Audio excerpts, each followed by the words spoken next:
Hey guys, welcome to part 2 of the SCX10.3 or SCX10.3 Builder's Kit video. Today we'll be going over Bag B here. Bag B is going to be building your 90mm shocks that the kit provides you. And as a bonus, we will also be doing the 100mm shocks that come with the solid axle kit. So that way we can just have two different options, try them out and see which ones I like much better. And that way we can just go over both sets of shocks, just in case you are doing the same thing that I'm doing, going solid axle with your builder's kit. Yeah, as you know, I'm your host Trevor with Silver State RC Adventures. Thank you for tuning in for part 2 of the Builder's Kit video. And yeah, just really excited to start doing all of this with all of you guys. A little nervous too to be doing my first build on camera, but let's all knock it out together. So I hope you guys like what we're doing here. We're going to do a lot more overhead camera views. I may not be in the video so much, but you'll hear my lovely voice. And you'll see my hands going in with all the action doing the building, so that way you can just kind of get a little bit more intricate view besides kind of the little bit far away overheadish view. It might work out this way, but I'd like to get more of a closer detail while I'm working on the things. That way you can kind of see a little bit better what we're doing.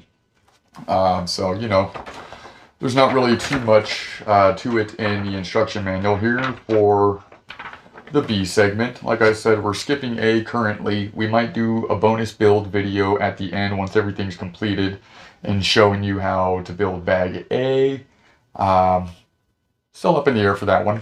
We'll probably include it as a bonus video, but yeah, like I said, A segment will be skipped because we have the solid axles. And B right here, we'll go over, it's just this one page, no other pages. The rest of it will go into the transmission, which will be part 3 of the video segment. But it's pretty straightforward and easy assembly. You've got your 2 O-rings and an X-ring with the cap, and how it all goes together, as you'll see once I start getting to that point in the video here. But yeah, pretty easy. It's just one page. Shows you everything to go off of how to build it, and then you'll have me to explain things further in detail. And then also as a bonus, because I have the solid axle kit, we've already got a fully built shock to kind of already go off of anyways, to know what it's going to look like, how it's going to work. But we're going to crack into these a little bit just to add some oil into that lower shock cap area to make sure those rings are lubricated before we go ahead and do the assembly. So stay tuned for that. We'll just kind of set them off to the side here. We'll go over what you will be needing for everything. The bag already does include everything, but I'm going to be running different shock weight oil, so the 35 weight will just sit around, probably just use it for something else in the future if I need 35 weight. But if you do not use anything and stuff like that that's already here, you will just need your own shock oil. I'm going to be doing a 40-50 mix, 40 in the front, 50 in the rear, just to help out with my preferences that I like currently right now.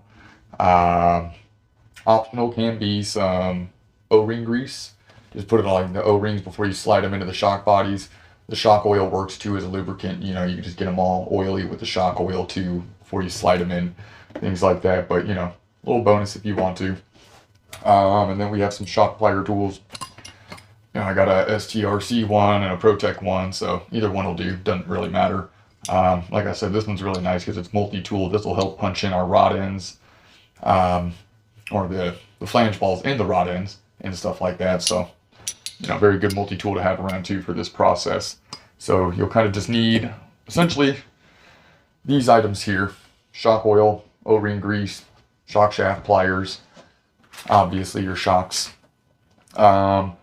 maybe some extra things if you need them. I mean, I have like this little pick here just in case if I need to like get the O-rings out. I can just kind of like dig them out a little bit or something like that, but probably won't need them. You know, obviously your instruction manual and a nice person like me to go over it there with you.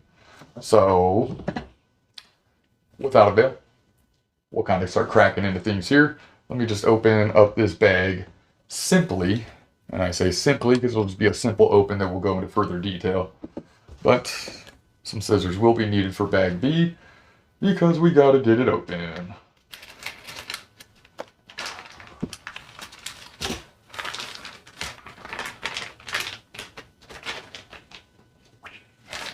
All right, so you'll see some nice springs here. Oh yeah, all four are inside. They're just kind of meshed together. You've got your shock weight away, 35 weight. Your shock caps, rod ends, and pistons with, looks like the O-rings in there too.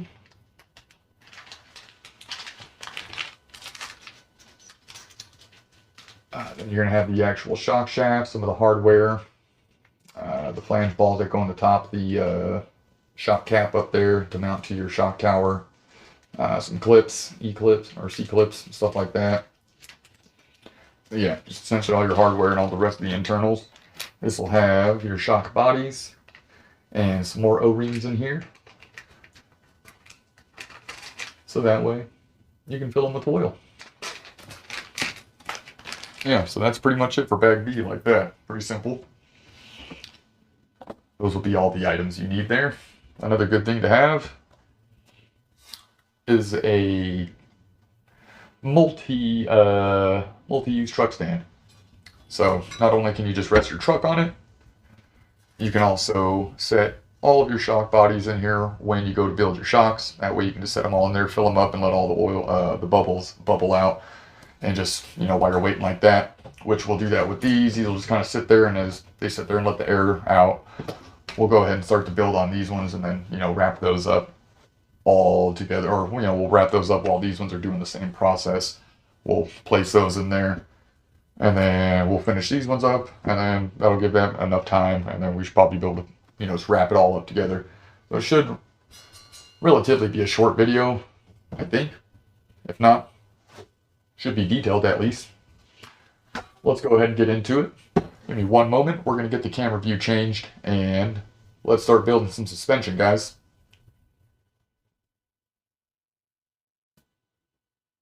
All right, now that we got a better view of my hands and the workstation here, we're going to go ahead and start cracking into these 100mm shocks to go ahead and get them prepped to fill with some nice shock oil. So, grab the first one here. Forgot to mention you will need 2mm hex driver. You're going to want to take out this bottom screw. Oh, maybe not 2, maybe 1.5. Okay, scratch the 2.0. You will need a 1.5mm hex driver. So, now that we're back, we'll go ahead and back out this screw on the lower spring cup here. That will loosen up its grip on the rod end and allow you to slide it off just like that. Oh, I guess I will need to back it all out, huh? Would make sense.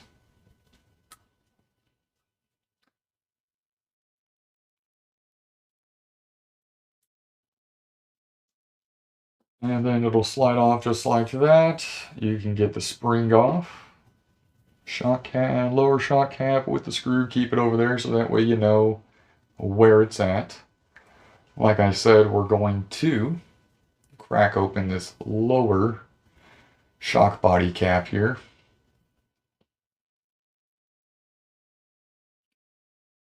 We're going to slide it down just so we can see what's inside there.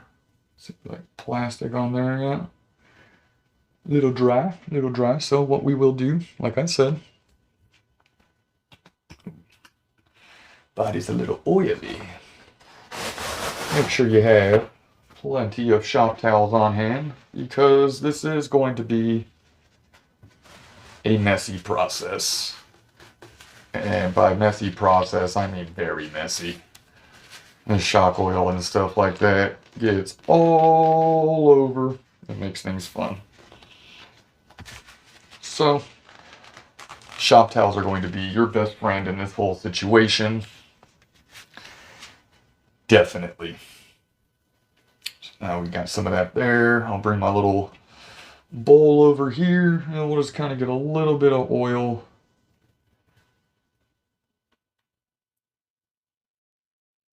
Just all up in there nicely. Just to coat it. Just kind of help it along in there. Just rub your finger along this on the seal there. Just make sure the oil just kind of like gets in there nicely.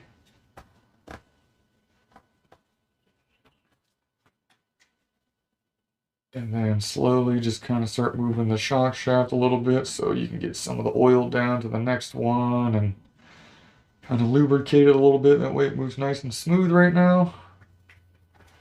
Because they were sitting in a box dry for a little bit, so you just want to make sure you get all that flowing really smoothly so that way you have a nice smooth shock that should seal nicely.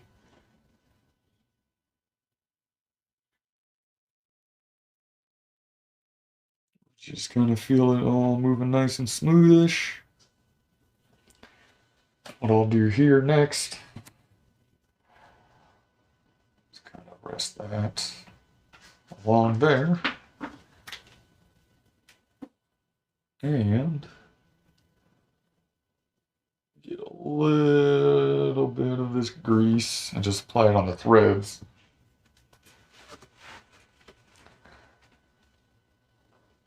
Just kind of hold everything together inside there.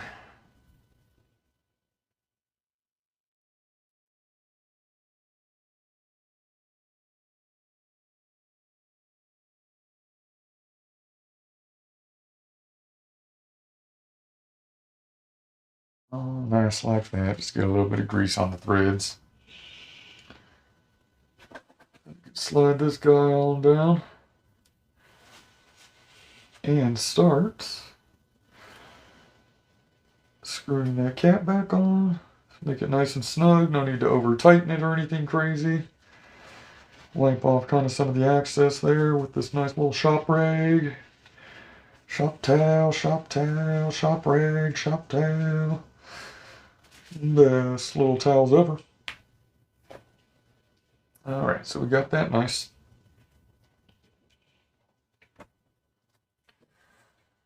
And up next, we will take off the top of the cap here. And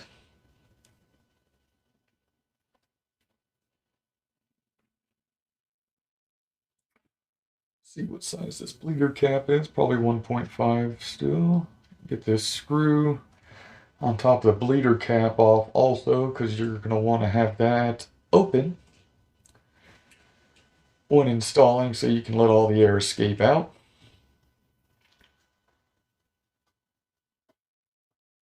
Thank you, Topher.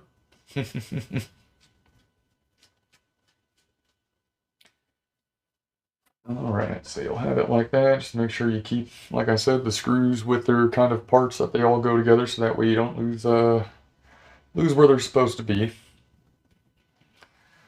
Alright, so now that that's all like that, we'll go ahead and start adding some 40 weight for the front ones here.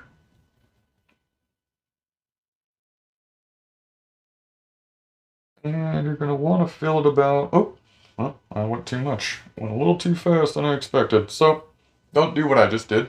You're going to want to kind of fill it like 75% of the way. So that way it won't boil over on you like it's going to do to me. But we'll kind of just start working some of the air out, at least start getting some movement. And then we'll start kind of just getting rid of some of the excess that I just overdid here. It will happen, because it's just an intricate little process, that's all.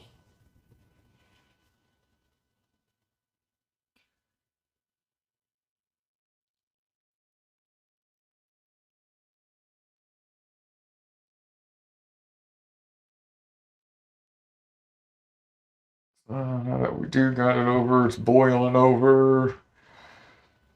Again, handy dandy shop rags. Keep them around. Gonna be a messy process. Like I said, it's all just part of it. Make sure you just kind of get all that sealed up like that.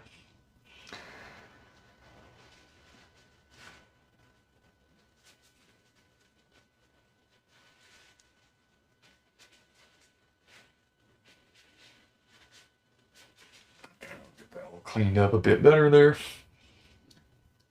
Most of it should be good.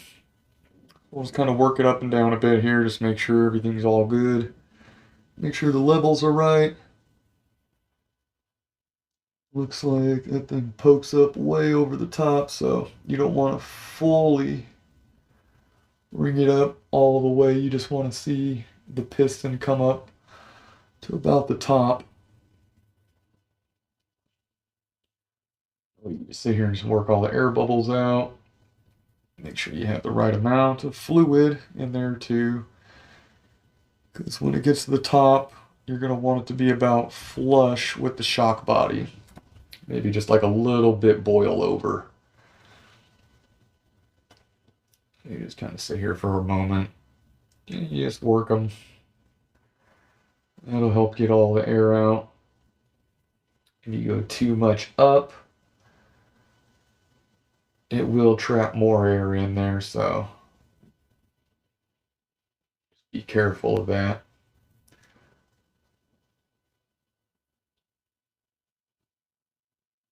You just sit here, work it up and down, work it up and down. Make sure you have a nice flowing shock.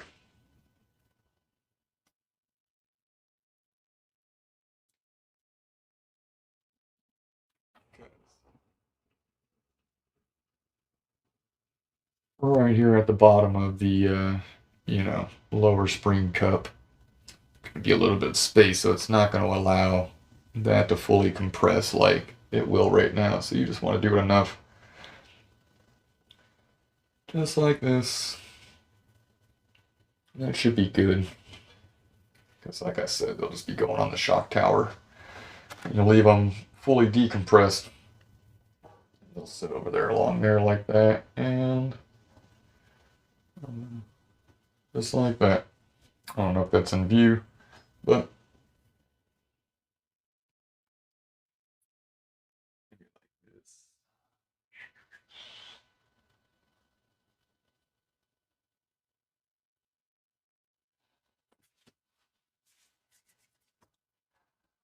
and then you just move along.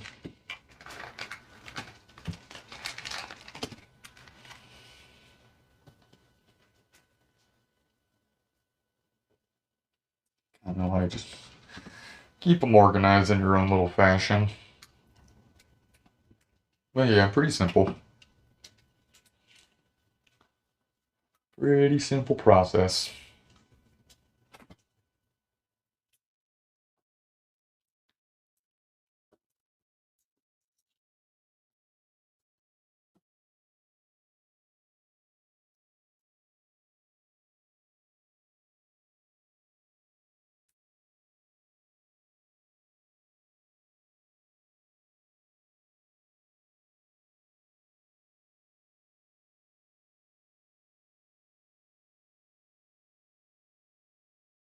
And just dab a little oil on the O-rings down there and just kind of slowly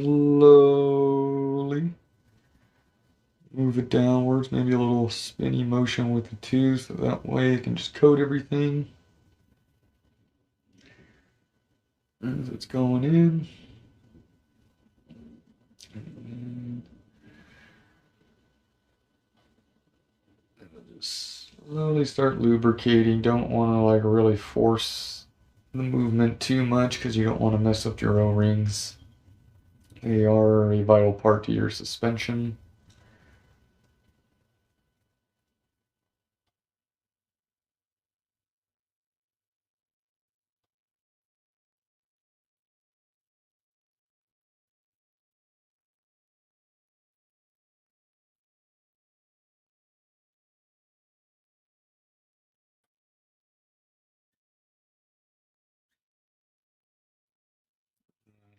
Just feel it slowly start easing up and getting nice smooth motion now that it's got some lubricant now.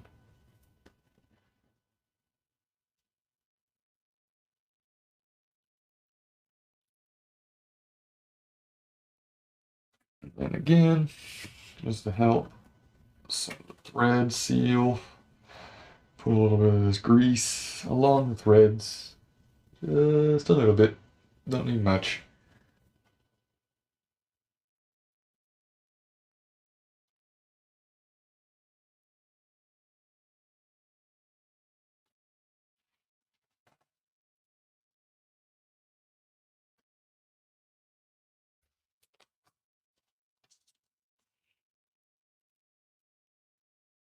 You hear a lot of tinkering around right now.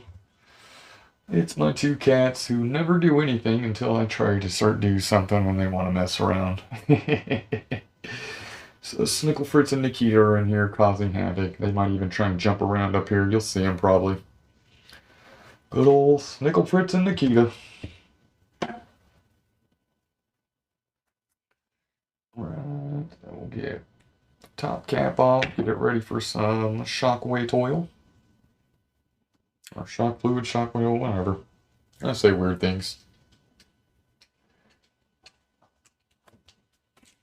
Again, remove the bleeder cap screw from the top of the bleeder cap up y'all. Right up y'all.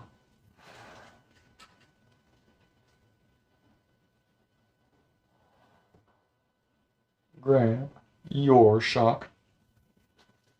And we'll try not to overfill it this time.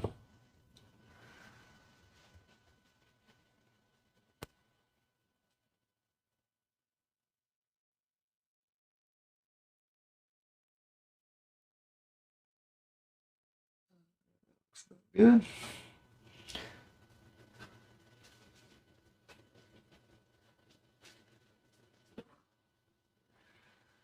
And then, same as the first one, just slowly move it up and down. Get some of the initial air out first, and then you'll probably just need to top it off a little bit. This is just to get you going at first. Start working out some of that air, just move it up and down like halfway up and down a little bit, just kind of get it moving, going. And then just a little bit more top off. A little bit, nothing much, just a little dab like that. That way you can bring it up more.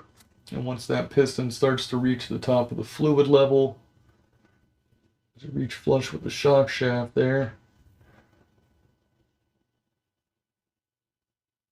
And looks like one more little drop we'll see here.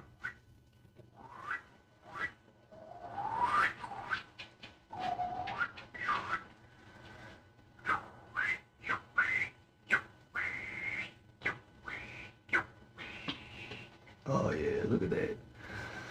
Nice movement. It should sit flush like that, and the fluid should be flush, all that good stuff like that, just like that.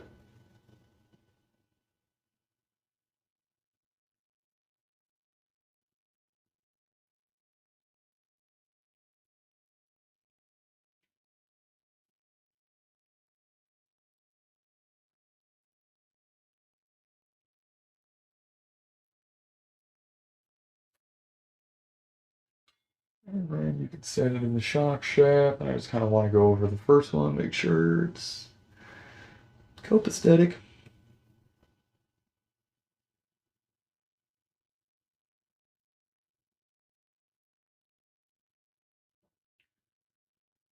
Looking good. We'll be able to probably assemble that one and then have this one ready to assemble.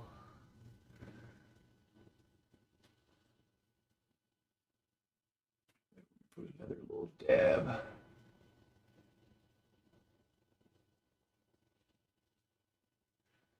Another little dab in there. That looks better.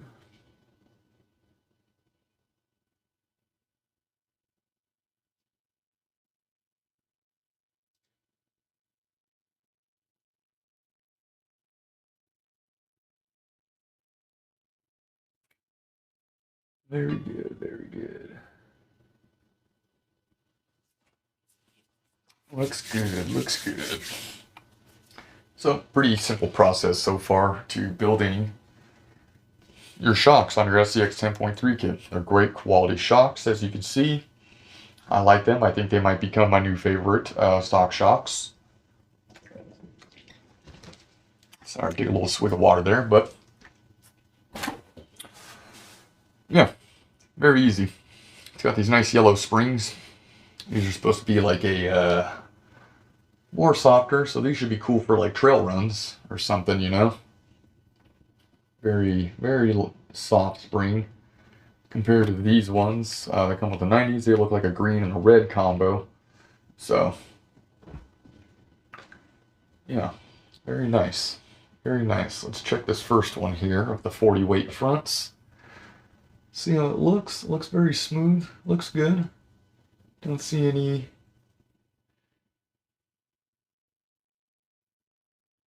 oil or any bubbles. So we'll go ahead and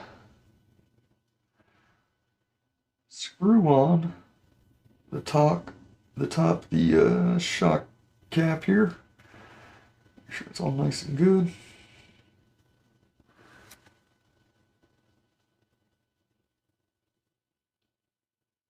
Snug it on, no need to over tighten, just make sure it's nice and snug. And then from here, you will have a bleeder cap screw ready on your 1.5 driver here. And you will fully compress your shock to get all of the oil or the air out, all the excess like that. Once it's fully compressed, go ahead and install your screw for the bleeder.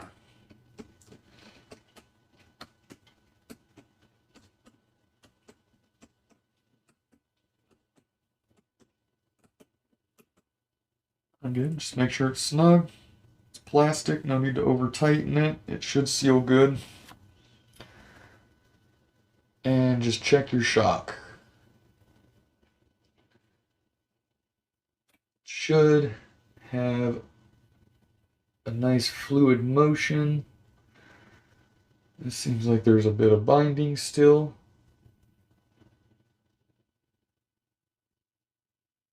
So we will just have to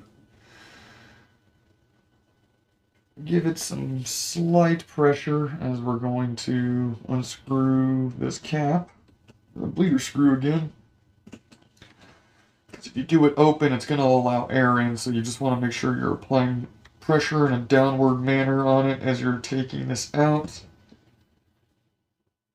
That way you make sure it's fully compressed.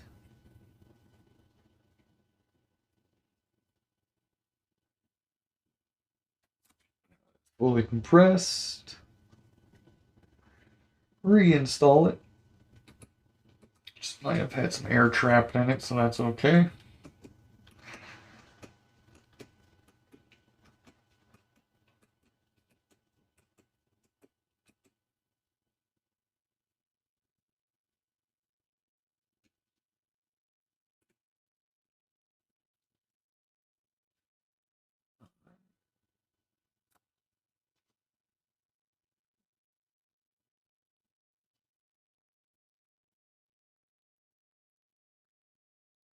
Looks good. Maybe. Feels very airy still.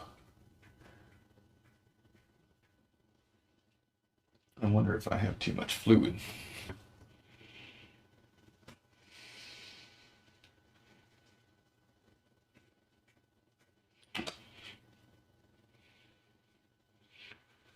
Yeah, there is some air in there, so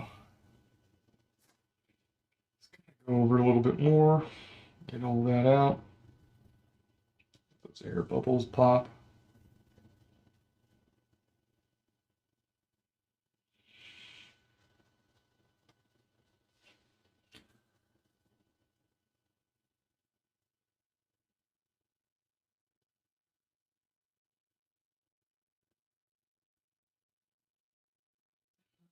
Work it. We got some air in there, so we'll just kind of work it out. Work it out a little bit.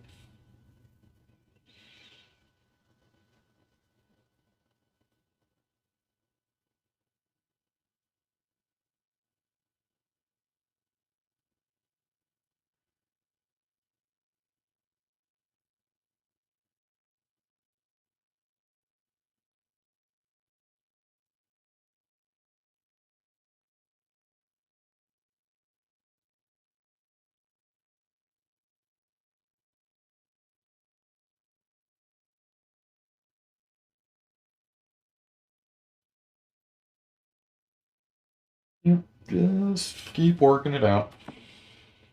We're getting there. We're getting there.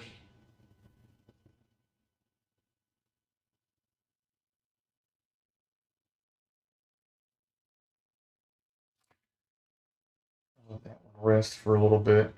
We'll try the other one.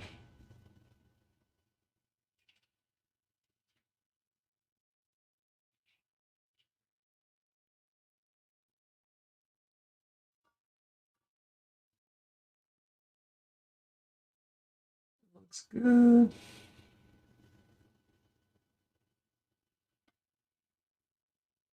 So, again, let's get your shock cap aligned on the threads properly. Screw it on.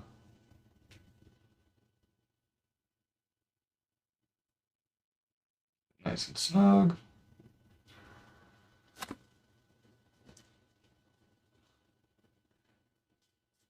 Get your screw ready. And then just slowly compress. Let all the air get out.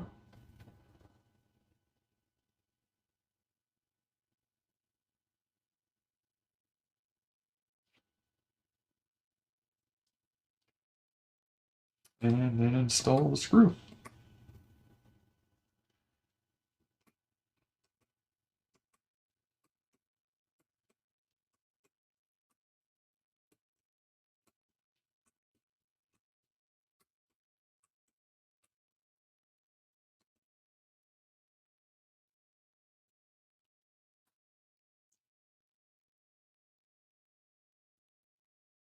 Oh yeah, that one's beautiful.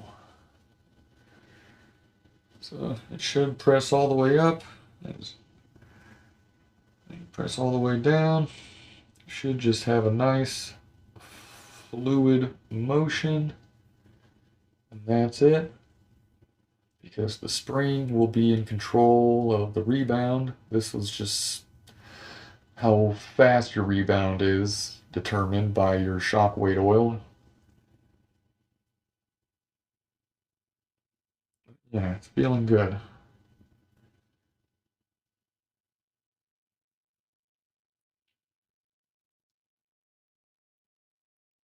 So we will go ahead, get your spring back.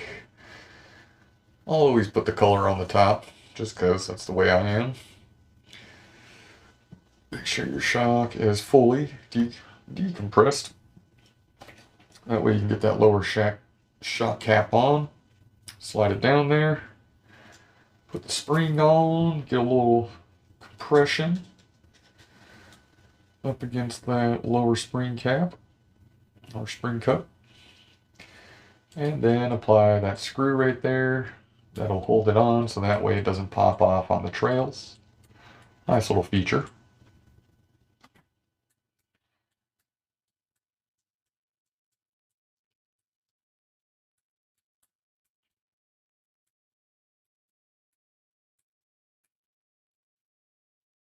Make sure it gets snug.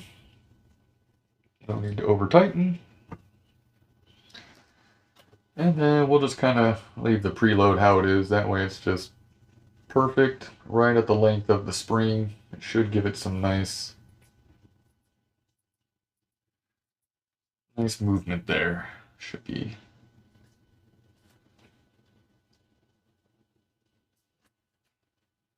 Nice shock movement.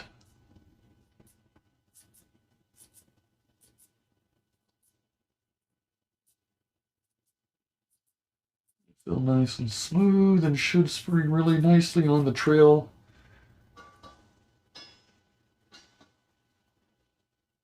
Maybe see if we can find a good one. That'll be way too big. I'll let you chill on that. Usually they kind of chill better on stuff because they don't have that this style type thing with the other type shocks, but that's alright. I don't really want to lay them on their side. I guess I'll just kind of have to work like that for now. It works. We'll see. Grab this other shock again. Make sure it's all cool, copacetic. Just check that oil level a little bit. Make sure that's cool. That should be fine. Oh, still got a screw on it. You can fall over, I guess. And we'll just remove that screw again real quickly. That way we can put the cap on and have the two front shocks completed.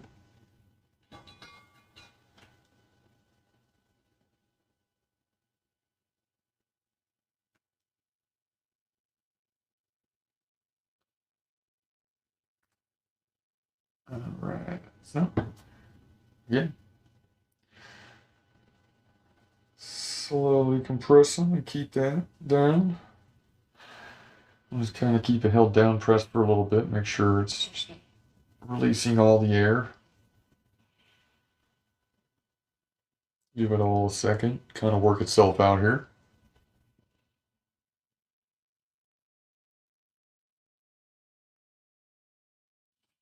And then you can go ahead and install the screw.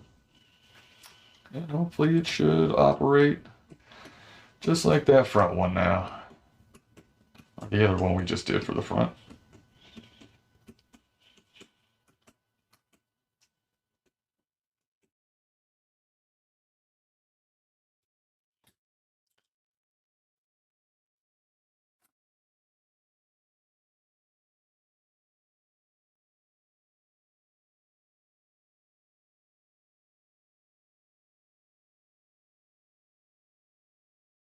Feels good, feels good. Go ahead and get that spring on there.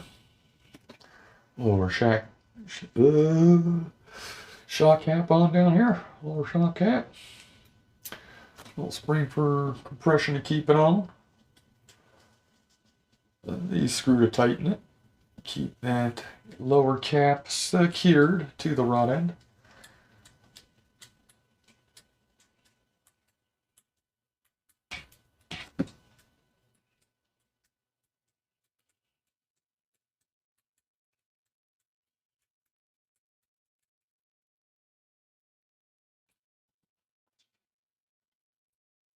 Oh yeah, you can see.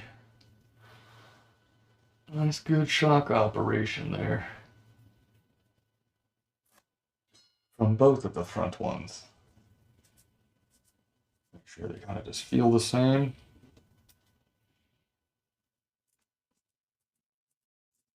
They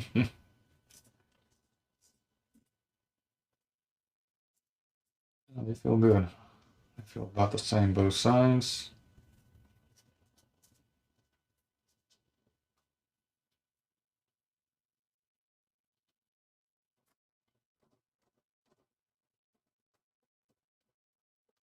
Should be some awesome shocks. They look killer. They feel killer right now. So I'm expecting them to be killer. Haha. Alright. That'll be the end of 40 weight. So up next we will be doing some 50 weight for the rear ones. That'll really slow them down. That'll really slow them down.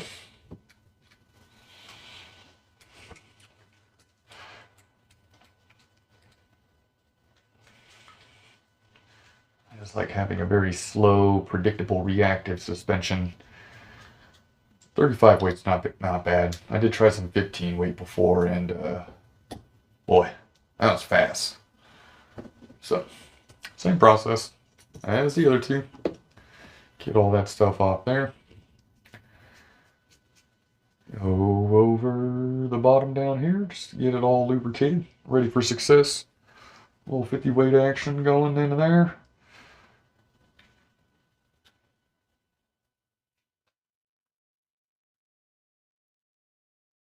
Nice oily.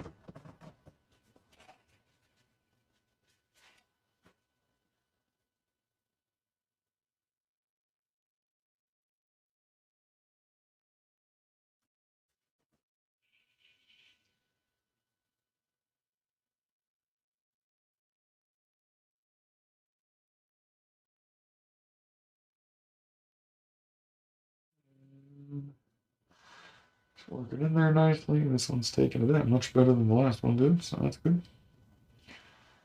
A nice smooth movement down here in the rear end. Giggity.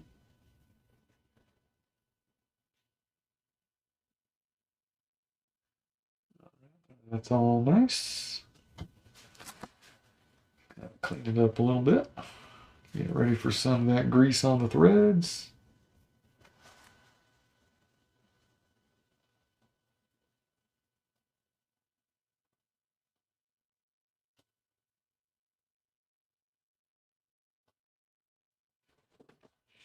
Just get a nice little coat of it. Slide that guy on down.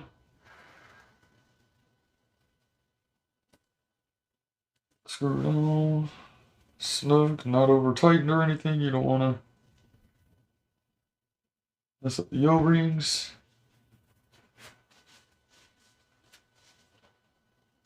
Just snug. Just snug. Blah.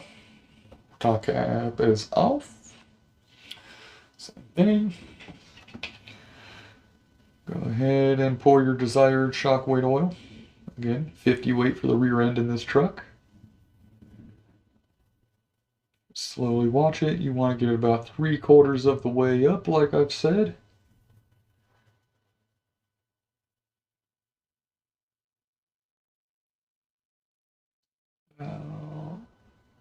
There.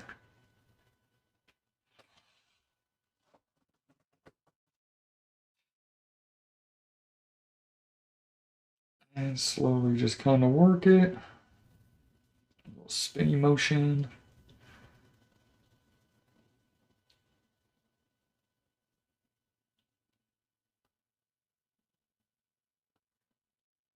Make sure you get all the oil in there nicely seated. That way you start getting a nice smooth shock operation here shortly.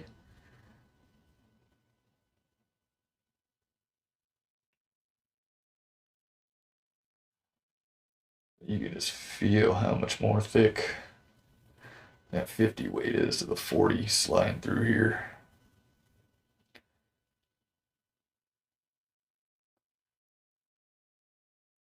Kind of expecting this truck just to be a little bit heavier of a chassis, so especially with the battery being mounted towards the rear end of the frame. Just have a nice, good, slow movement out of our shocks here.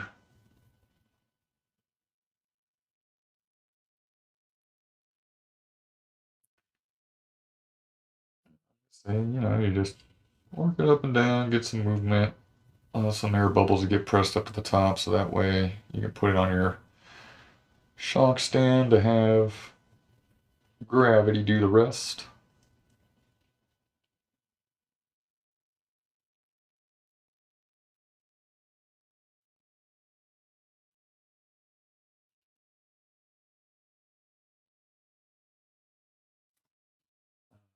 Got that one. Sit on the shock stand there. Kind of let it air out a little bit. Move on to the second rear one. I think I'll mount these springs upside down for the rear end. So that way the yellow is on the bottom for the rear, yellow's on the top for the front. That way I can know the difference. Instead of just having to guess or mix matching my shocks and having a 40 and a 50 in the front and a 40 and a 50 in the rear. And then be like, what the heck's going on, man? I'll get all that there.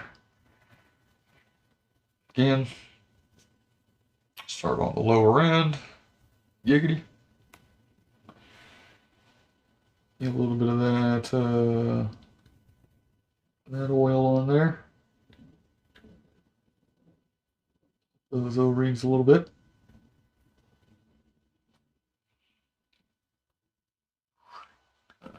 Help it along, help it along.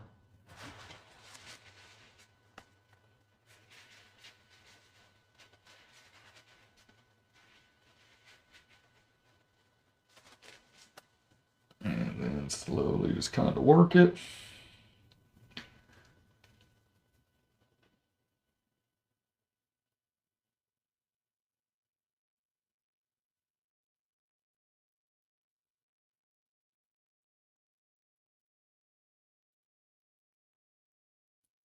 Get a nice smooth fluid motion out of it. So you know the oil's getting in there and doing its job.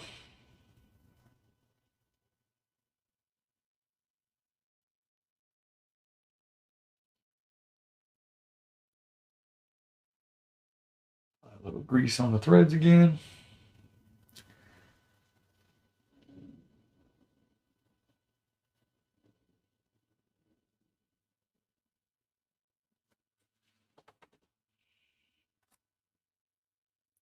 Slide that lower suspension body cap down again. Just kind of snug it on. Snug it on. Clean them up. Remove top of the shock cap there. Again. Fill her up. I missed a little bit. Made a mess. Made a mess. That's about too much.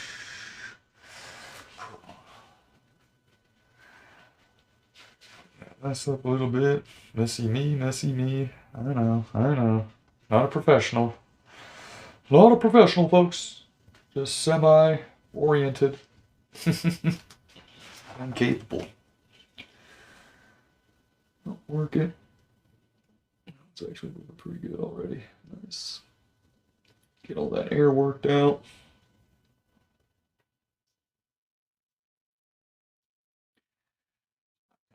It up and down, little halfway movements, a little spinny motion.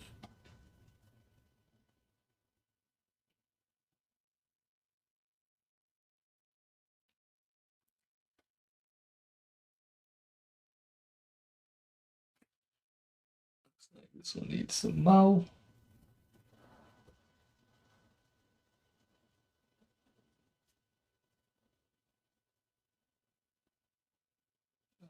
There, looks good.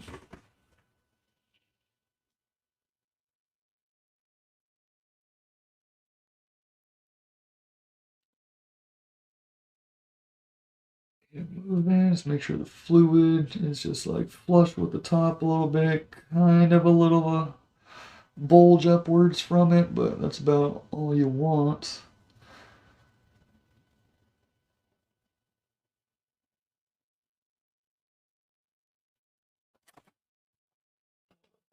Rest for a second. We'll check on this first one that we were working on there. Make sure that one's all good.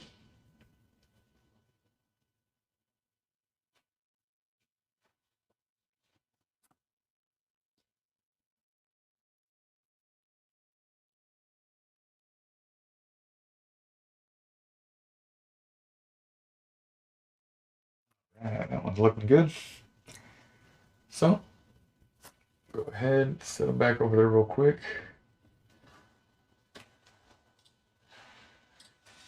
We'll get this top screw off for the bleeder cap for my bleeder valve.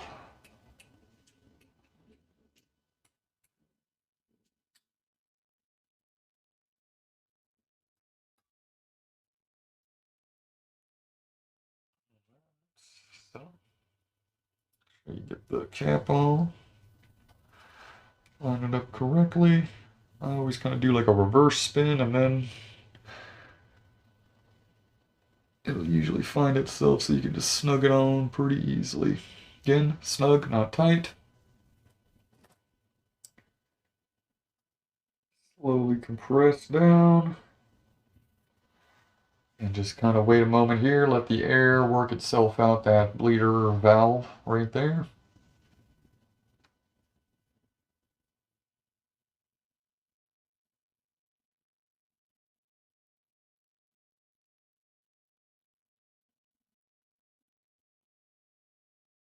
All right, that should be about good.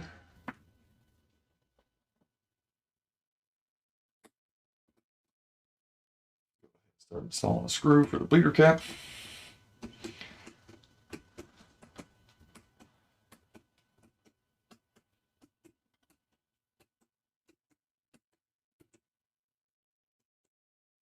Snug, not tight. Check your shock motion. Make sure you don't feel any binding.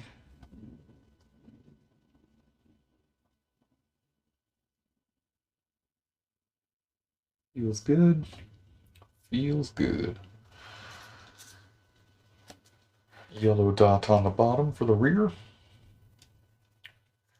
Lower shock cap back on. Or spring cup, shock cap, spring cup, whatever. I've probably been butchering it the whole video.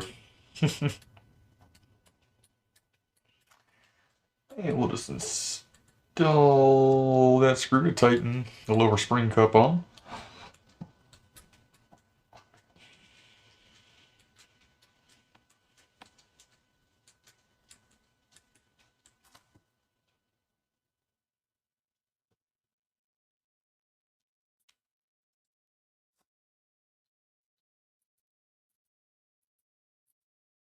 And you can see it's got some nice fluid motion. Operating as it should.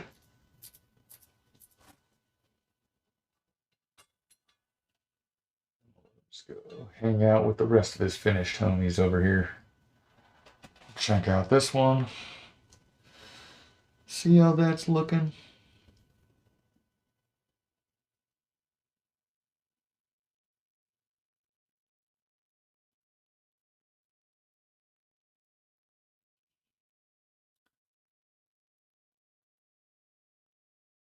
Looking good.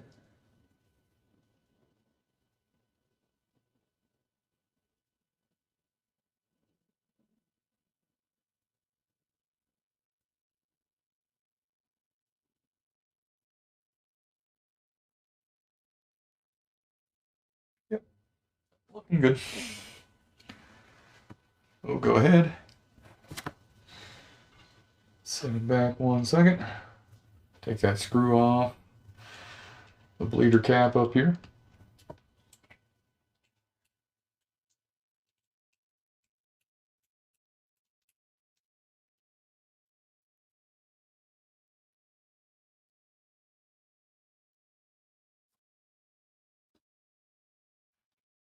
And install your shock cap on the top. Snug, not tight.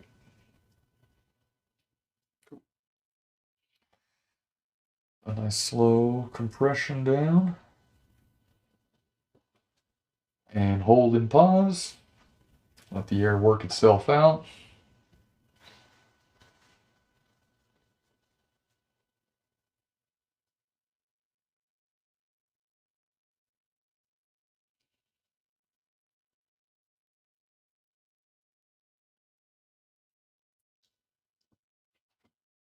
Alright, should be good.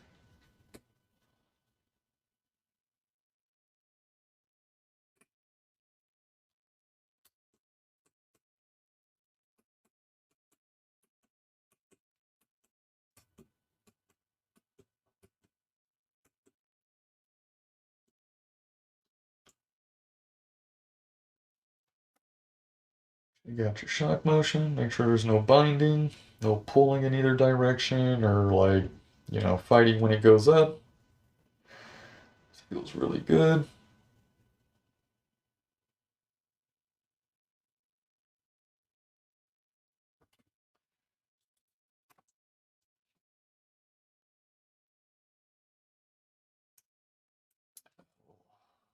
All guy on there. All guy working.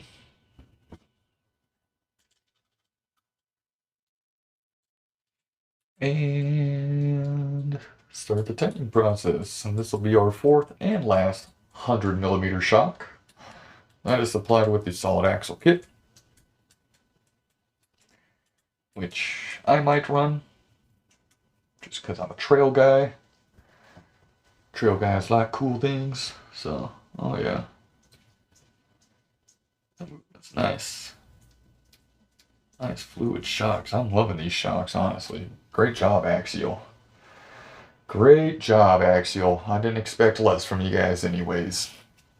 So, let's see. We have all 4 of our 100mm shocks completed. Not a hard process, as you saw. Very easy to do. Very straightforward. They all work. Oh. Don't do that, I guess. Looks like they're working beautifully. That's the front one. Another front one.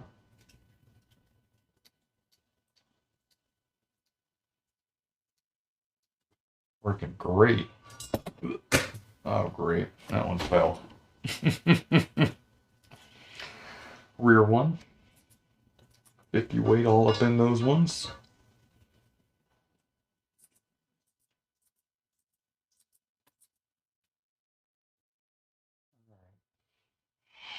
Where'd your homie go? Let's see if we can snag him over here with my footy. Oh no. Alright, well, he's gone. Alright, so now that we've got those ones completed, we can start moving on to the bagged items here.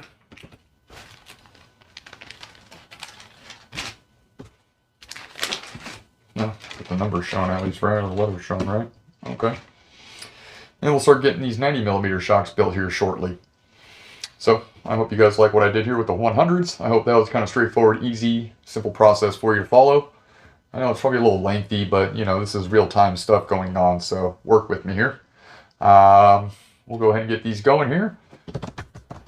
Take a quick break, and I'll be right back with you guys.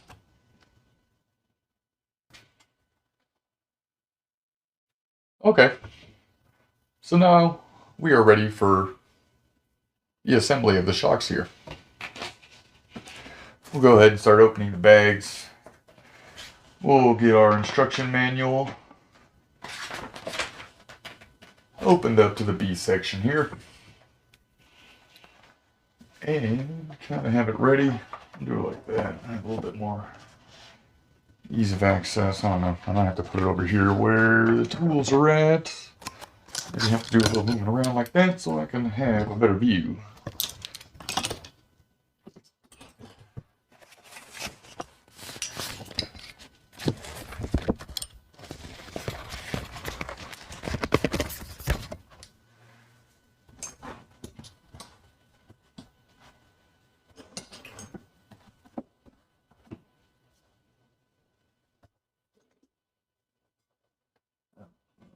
That's what I heard. Okay.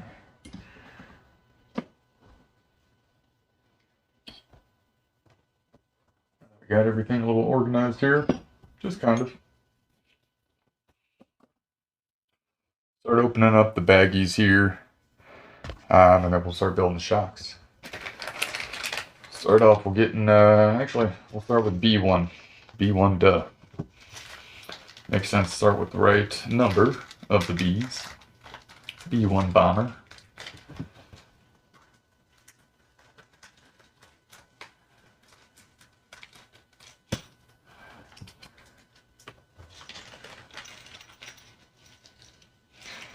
And you can go ahead, pour a little contents out there. A little C clips in here, E clips, EC clips.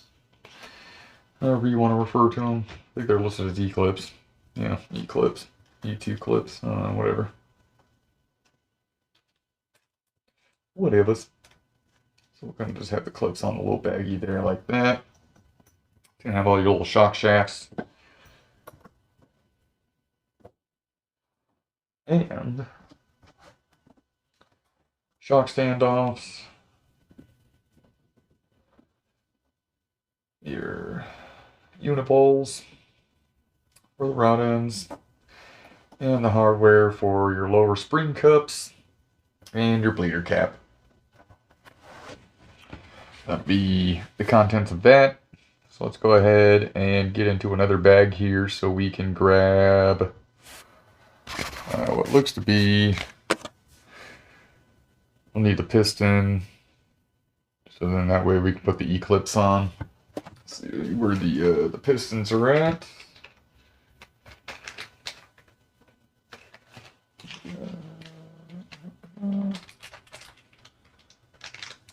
Okay, pistons are in this one here that's got the bleeder caps and the lower spring cups.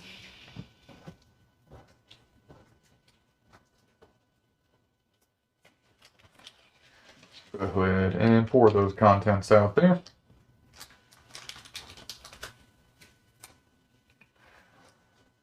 We'll have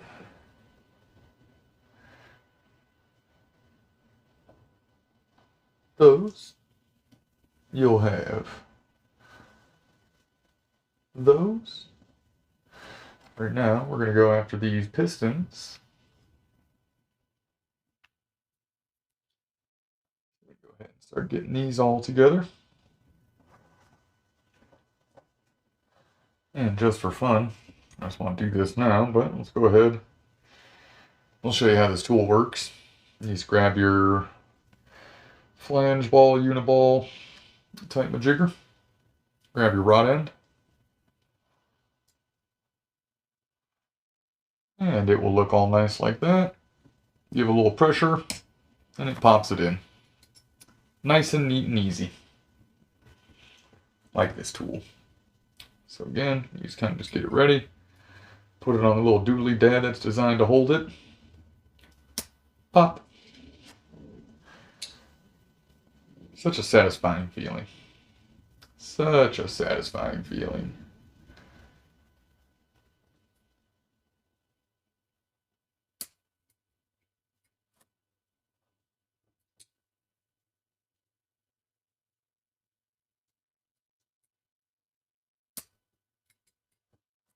That'll have our rod ends ready. Set those off to the side there because we won't need to thread those on for a moment. The fun part. Putting these little E-clips on. Actually, we can grab these and take them off because I might need this little stand here to make that go a whole lot more better. Mo better. Let's see where I can line them at. That might be a solid idea.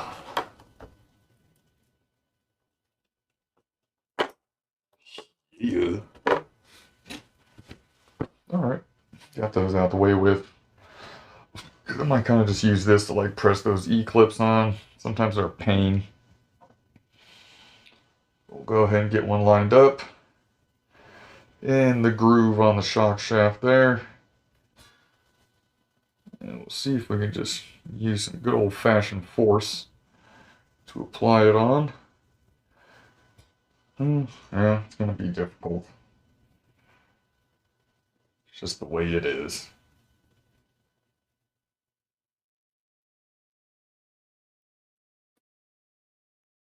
Use a little plier action.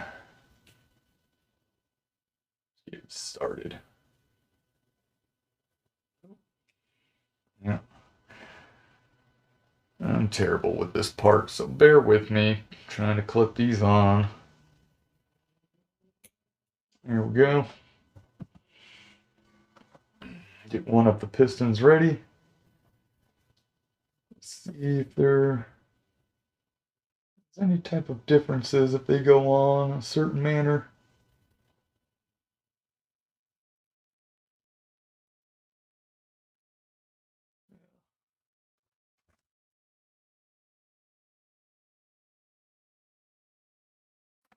There's kind of maybe a little stepped side.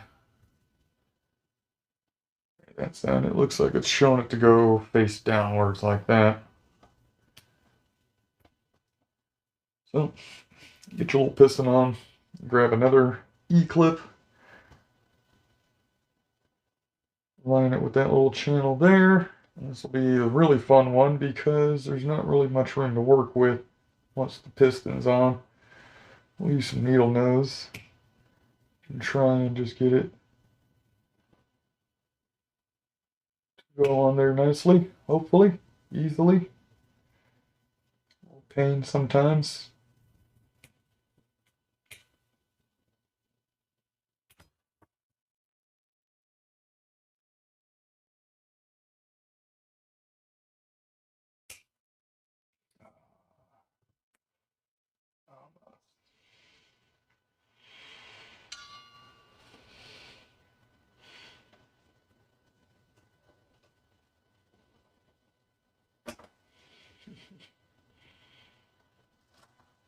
Told you.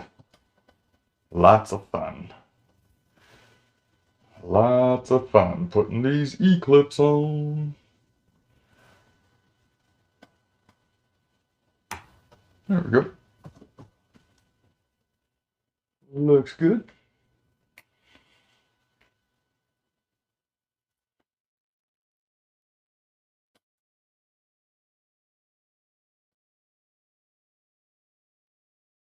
Sure, it's all good on there.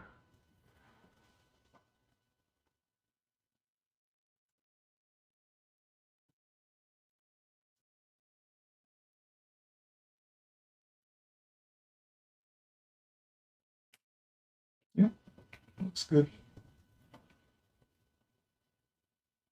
Looks good. We'll kind of set that one off to the side. We'll start on to the next shuck shaft with another E-clip. Bottom one is much easier. Doesn't have really the piston in the way.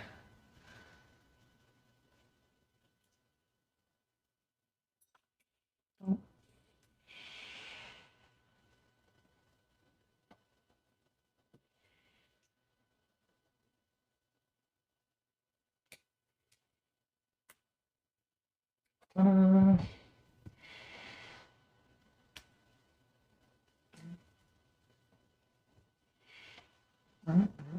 Okay. Lined up just good. Another E-clip.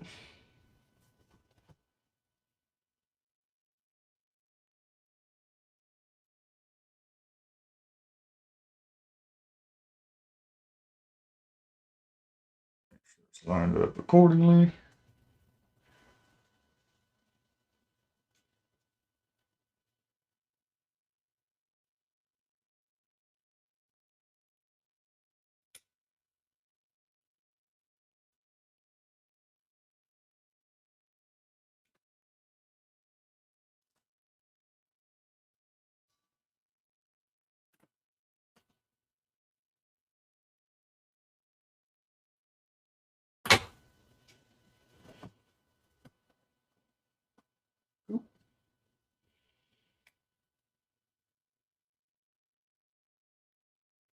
That's it done.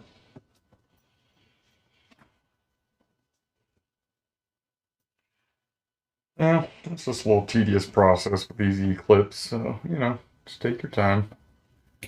Don't get stressed out.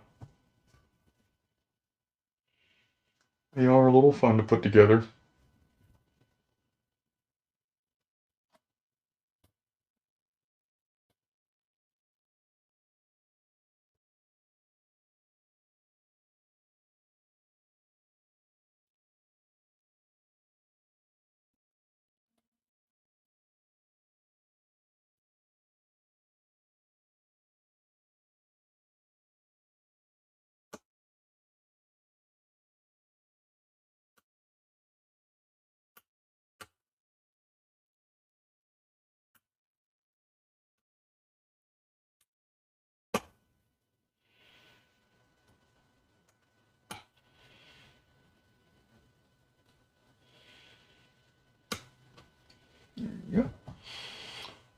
nicely clipped in. And the last one.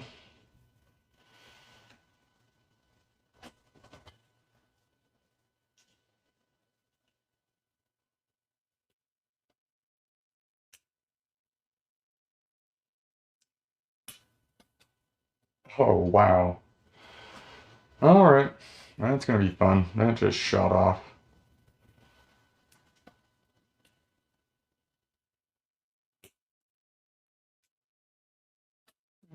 That one. Alright, well, let me just make this look awkward real quick and go find that E-clip.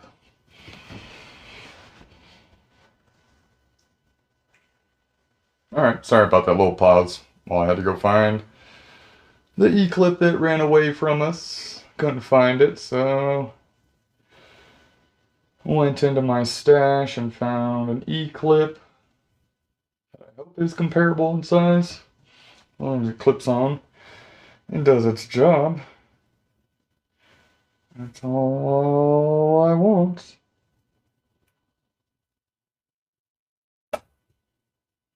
Yep.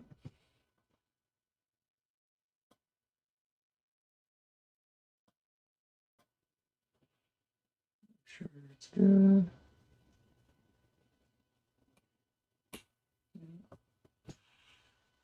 It's all good.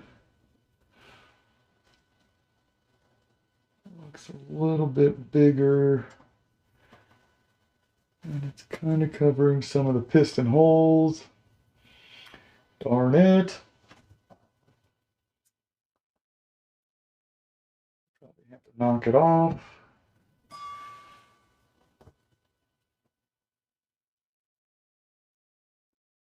Yeah. I have to just take it off.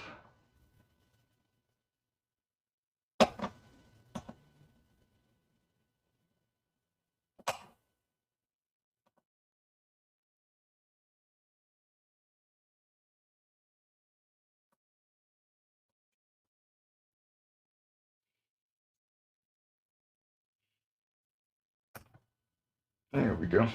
And that's where a nice little pick like that will come in handy. We'll just kind of leave that one off. And we'll just worry about assembling the other ones until I find a nice little E-clip. It'll work with that one. Sorry about that, guys. About a little technical difficulties going on right here. But, yeah, I guess it'll happen. So, I apologize. But we do have 3 that are assembled here. And we'll just go along with the rest of those. So we'll just grab one for now. This part we'll go ahead and open up bag 2 here.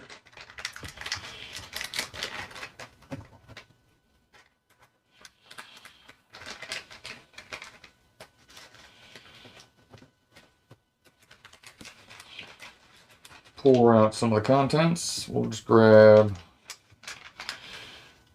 shock bodies out. And it looks like it's got lots of little rubber O-rings. It'll be sealing your shock. We'll just place those all nicely on that baggie. That way they just kind of all have a home and I know where they're at. It's always good to just trying to stay a little organized when doing all this stuff so that way you know where everything's at and you don't lose anything. Unless you have a suicidal E-clip that pops off and shoots somewhere and I gotta track it down or something. Either way, we'll grab one of these shock bodies here. You will grab and undo this lower cap here. Let's get the lower cap undone. There's going to be 2 of these O-rings that will go in with one of these plastic spacers on the shock shaft once it goes through. Or, well, before it goes through. What you'll want to do is I'll use some of the green slime here. Let me grab a new shop rag actually so I can have a nice clean one to use instead of the old dirty one.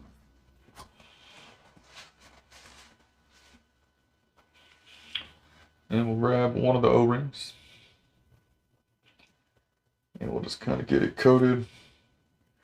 Some of the access stuff up here. Nice coat of grease. Just kind of rub around your fingers, make sure it gets kind of like in the center really good, because that's where the shock shaft's going to slide through. So you want to make sure that part's nice and lubricated. And you'll just pop that little guy in there.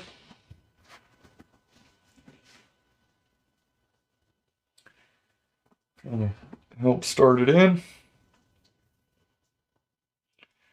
You'll get one of those little plastic spacers that came in B1. And you'll just kind of put that in there.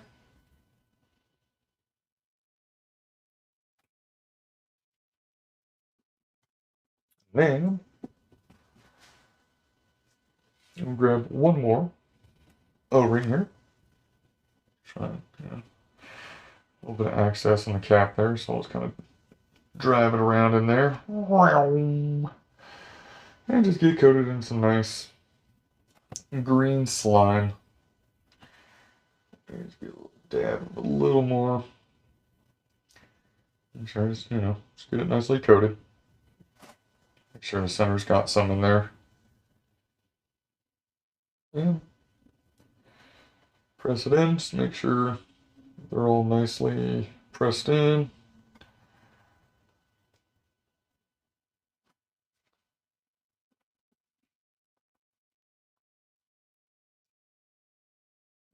Kind of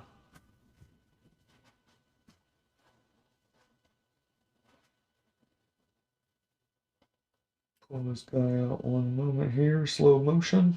Just make sure all that stuff's going in kind of straight. Looks like it was.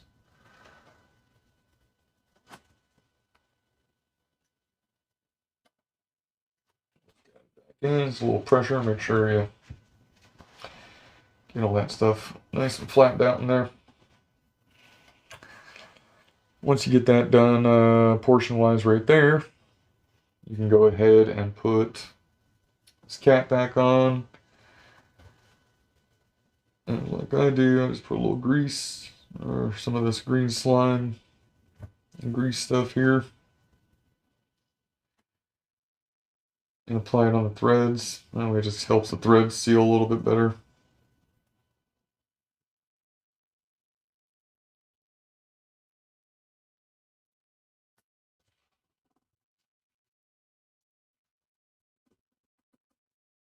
That'll be nice. And then, kind of wait a second. We'll guide this through so we can just kind of watch it. But you'll grab your one that's got, piston and all that stuff on it. You're going to want to do a little bit of that. So the threads have a little bit of that grease as they're going through. That way they doesn't tear up the O-rings as it's going through there, because you want to make sure those stay nice and intact. Maybe a little bit of this green slime won't help, or it won't hurt. It'll help. And once you get it through, you can just wipe off all the excess. That'll come through. Maybe a little bit coat of it will still help you anyways when you go to screw on those rod ends there. So we will grab this and we will start guiding it through. Actually, no, let me put this on.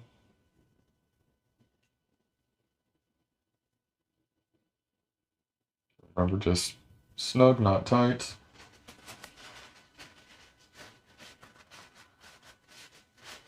Clean up some of the excess there.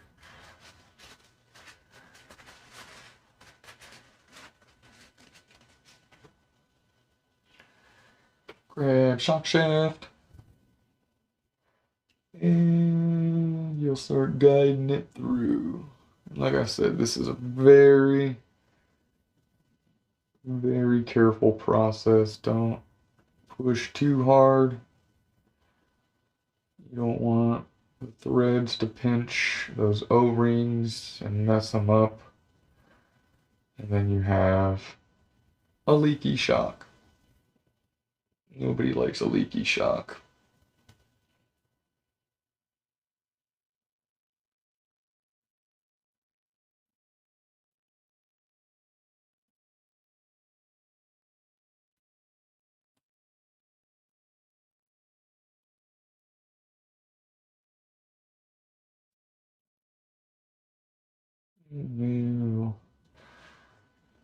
That would be a little rough. There you go. Grab this. And you can pull the shock shaft through. So you can just wipe off any just kind of little access that came through there.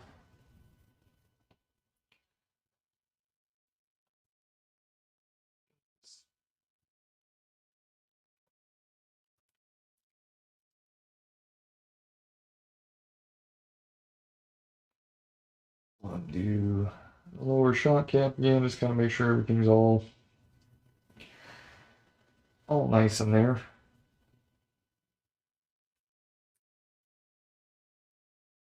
Let's see if the grease is doing its job. Yep, everything's got a very nice fluid motion. A little plastic cap there is a little tight, but that'll loosen up with some shock oil and stuff like that once we get all that stuff situated inside of it.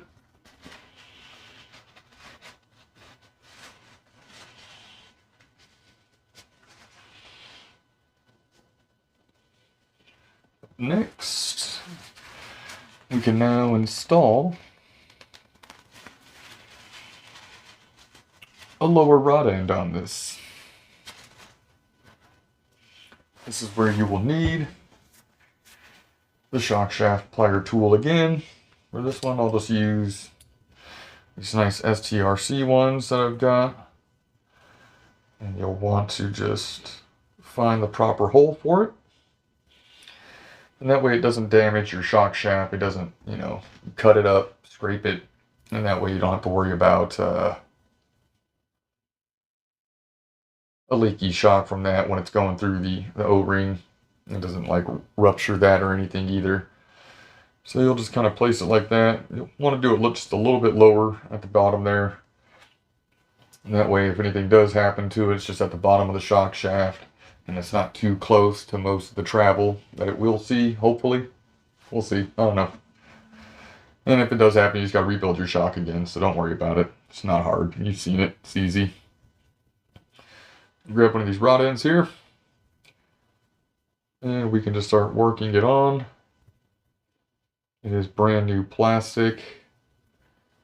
So it will be a little bit fun to get it started. Oh, see, wasn't holding enough pressure. But yeah, you'll just kind of start it,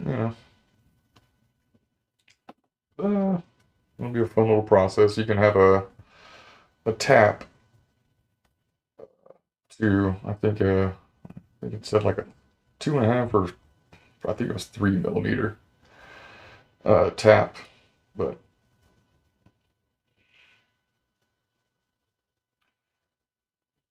I'll do it the good old-fashioned way.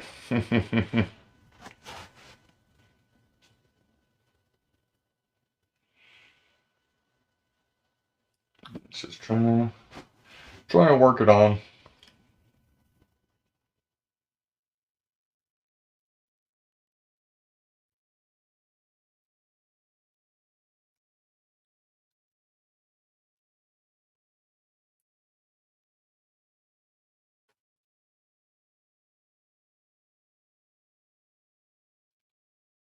Eventually, it'll start catching and working like it is right now. My hands can stop getting a little sweaty. Oh. Maybe we can try a little of this method. Grab one of these screws.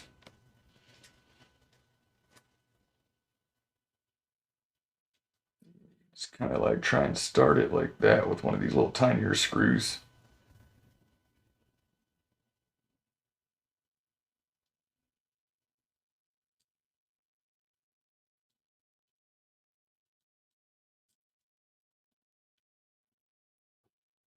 Maybe that'll help a little bit.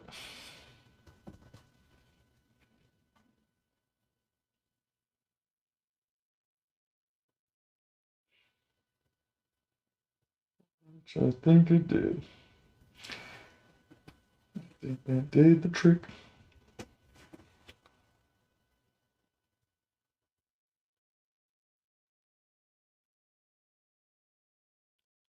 Grease on the shock shaft is totally working against me right now.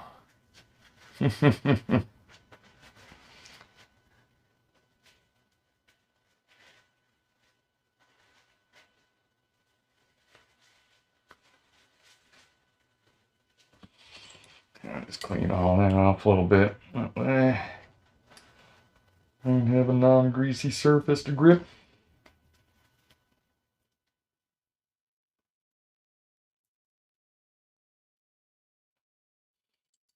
All right, let's try that again.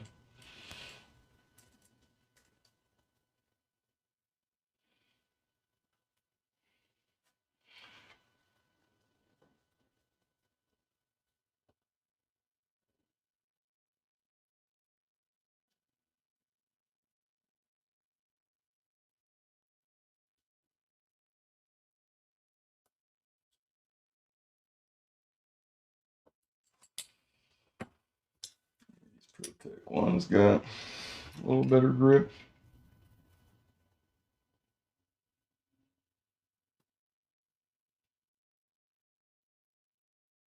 Yeah, they do. Good old Protect ones.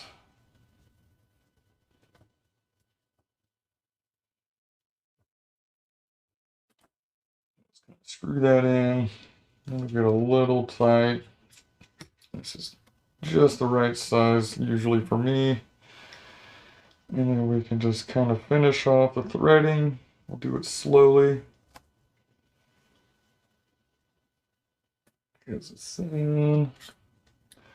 It'll just get tight enough.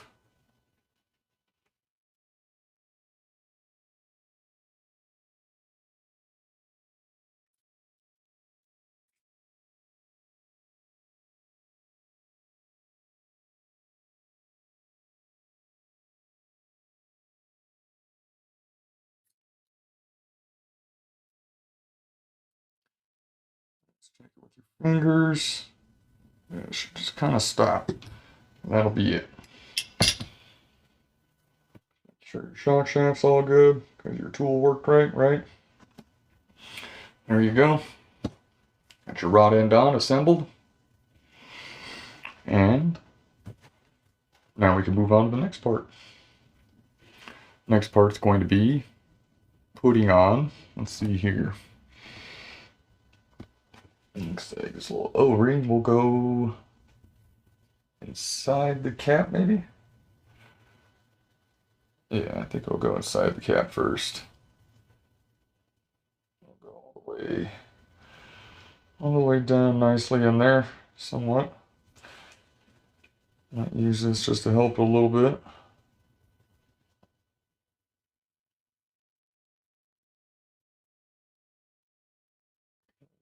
Just to help guide it down a little bit. Use the back end of it, not the sharp end of it, so that way you don't mess up your rubber O-ring.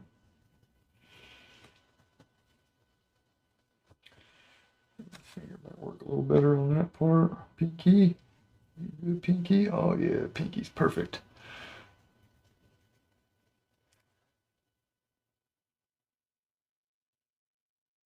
So that'll get in there, and I think from this portion on, this guy might get it into its final home. Yep. Or worst case, you can just kind of use this cap, screw it on a little bit. Help finish it setting in there.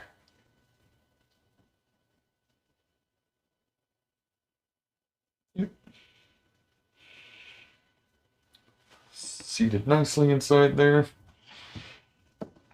One of the smaller screws instead of the longer screws for your bleeder valve right there. The longer screw will go with your lower shock cap, or spring cup, sorry. But from this point, we can go ahead and start adding some 40 weight oil, because this will be a front shock. Close up that 50 for now. We'll bring this little bowl back for safety.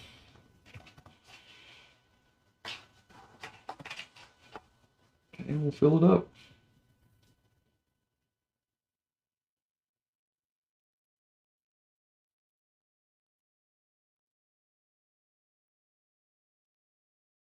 There, should be good. We'll check it out.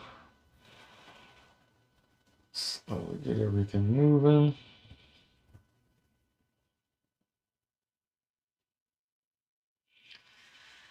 It's a brand new shock, so there's going to be a little stiffness to it at first.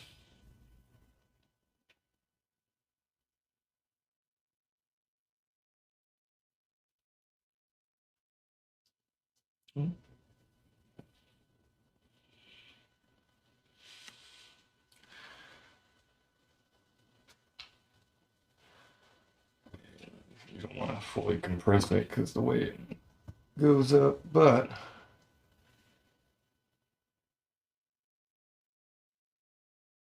just really kind of just want to get this lower shock body cap worked in, because it's, you know, it's plastic, it's brand new, it's a little stiff. So you just want to work it through a few cycles, kind of just help it get lubricated, situated with its home, so that way it can slide nicely on there. Right now, it just wants to be a little sticky. We'll clear up in a moment.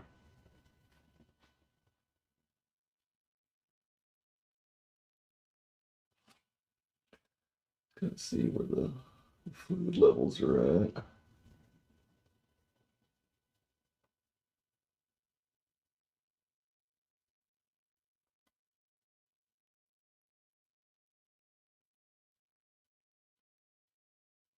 Looks good.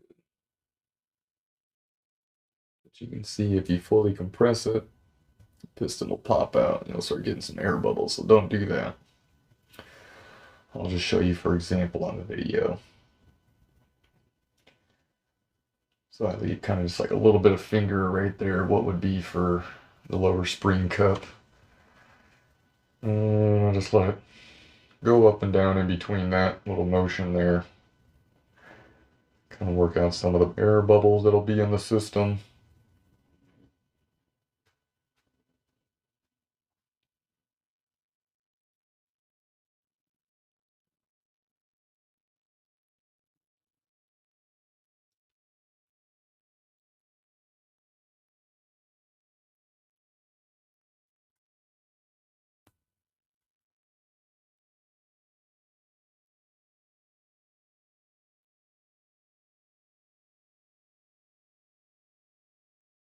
Yeah, you'll feel it it starts loosening up and feeling better after a while.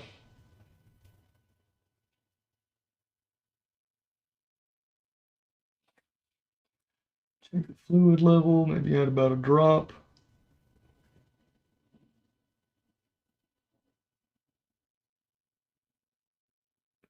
Half a drop. Little half a drop action.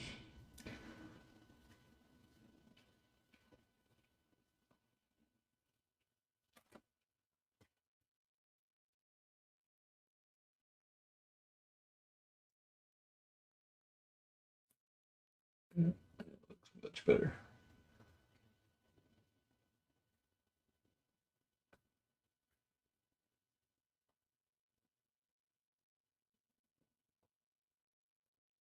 Very secured unit. I like that. The shock's very, very nice. Very nice shocks. Very smooth.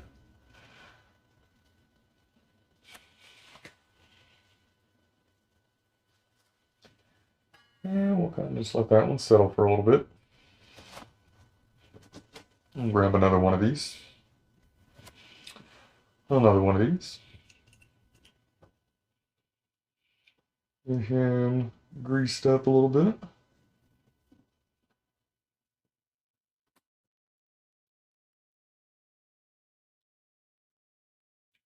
So that nice. Oh. No. No. Dig him out of there.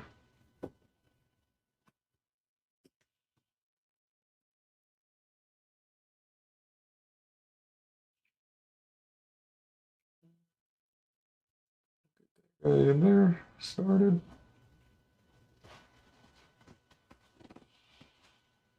Another one of these plastic spacers. That thing started.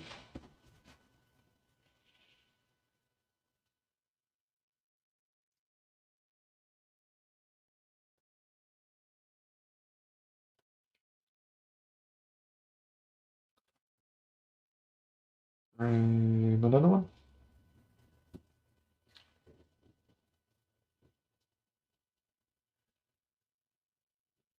Work on some of that nice green slime here.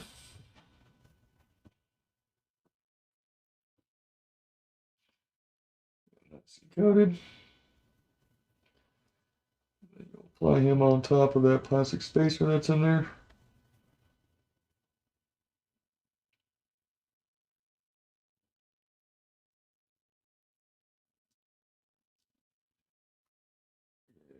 Put that on the threads.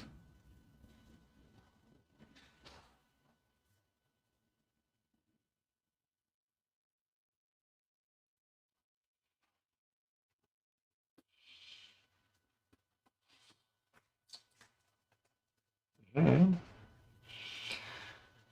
you can screw on that body. Right there, get that little plastic cap on. Remember, snug, not tight. Snug, not tight.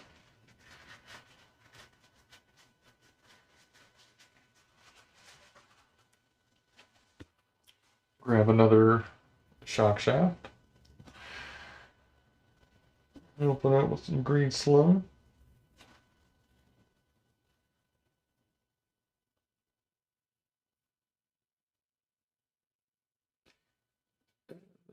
Guide that through.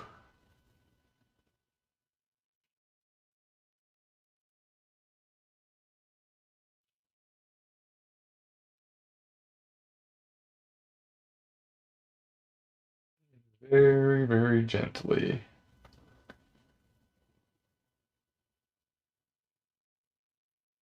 I think the hardest part is probably this plastic cap. It's trying to slide through. But no, it's almost through. Be like that. You just kind of a little pressure on the top, get the piston in. Pull that through. Clean up the shock shaft a little bit. I don't know, it's nicely lubricated for what it needs to do, but we need it nice and dry right now.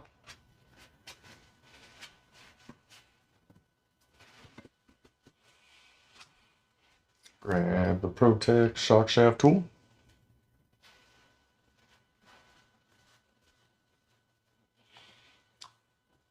And we'll start getting this lower rod end ready. We'll grab another one of these little smaller screws again and just kind of get it ready.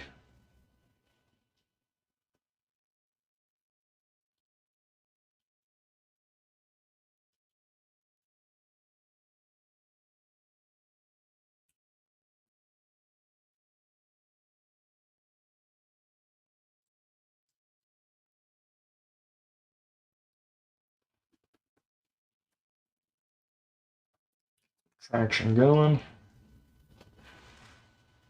A little dab right there. A little dab right in there like that. Let's kind of help guide this puppy on. Make it a lot easier when you're turning. Should have did that to the last one, but we got it on. You saw. We're good. Slowly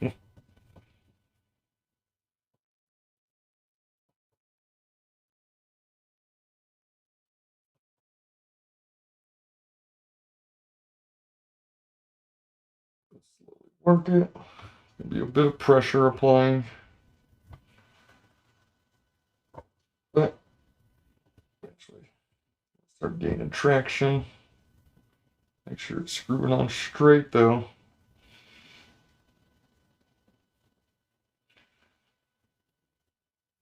Really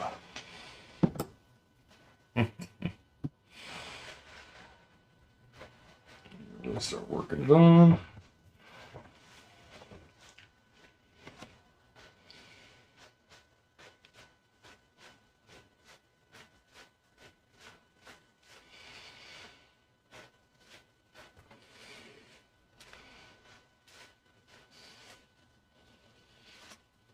Looks like we're getting there slowly but surely.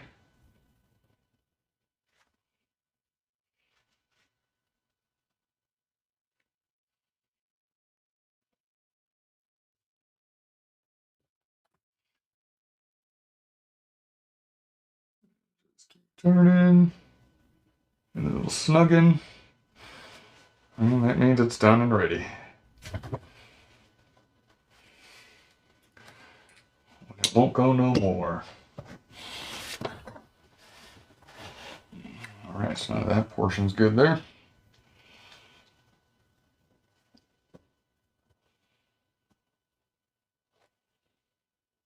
Get one of those little O-rings inside this bleeder cap here.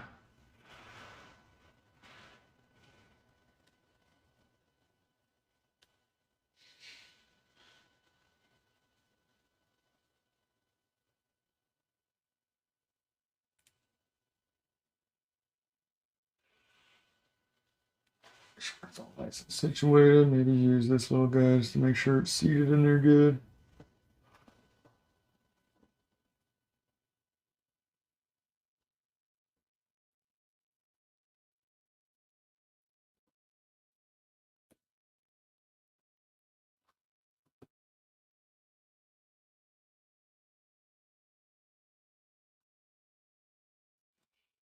Good. Looks good.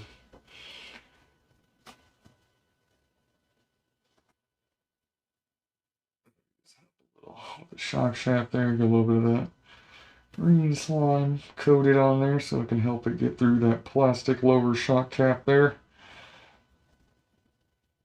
Just to help it get some of that 40 weight again.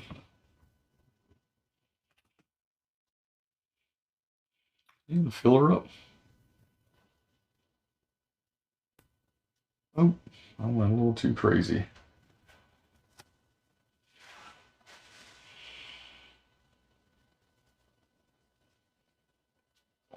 Some of that excess.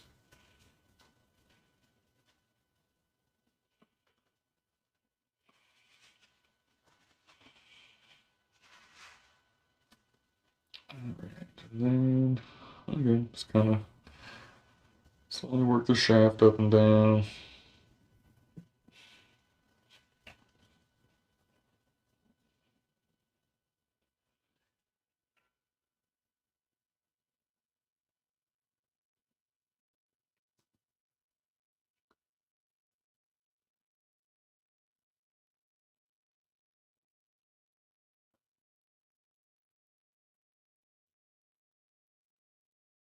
And then you just kind of work it, like I said, just kind of help that lower shock cap get used to a metal rod sliding through it.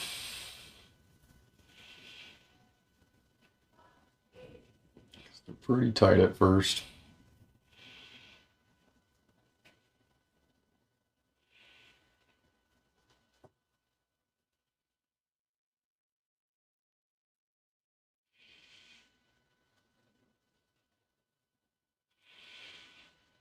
Up and down, up and down.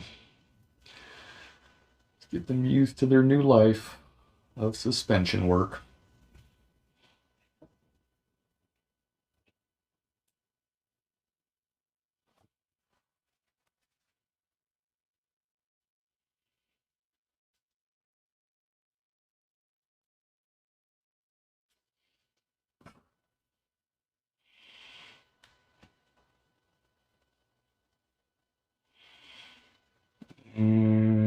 feel it just start to work nice and smooth. So I think this has not too much.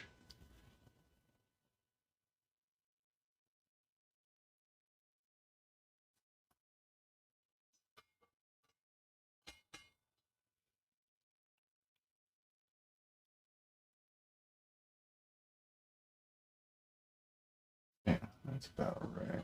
So let's take a little bit out of this one more, a little bit more.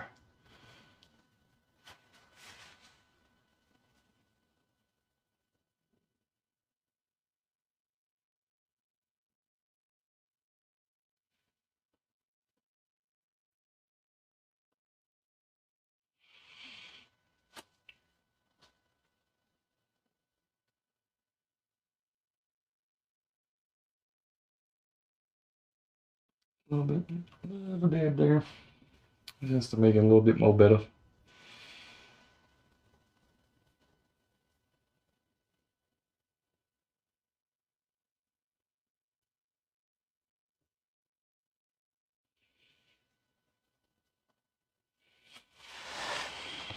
There we can get a shock cap on that one. Sure it's fully collapsed. And install it without the screw on the bleeder valve. Get this boy worked on nicely. Snug, not tight.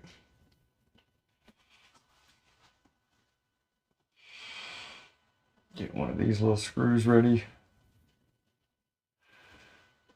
Slowly collapse your shock.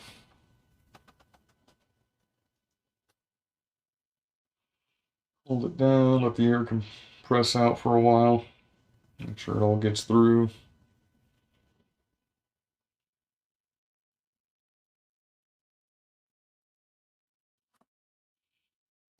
Go ahead and install a screw.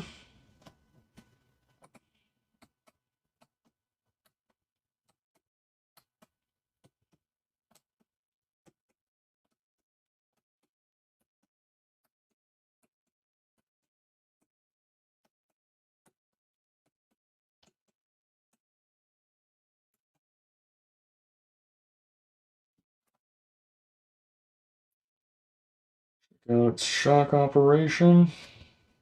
Pull it down. Push it up. Feel any like binding. See if it has a good smooth operation up and down. Feels good. So we will go ahead and add some springs to it now.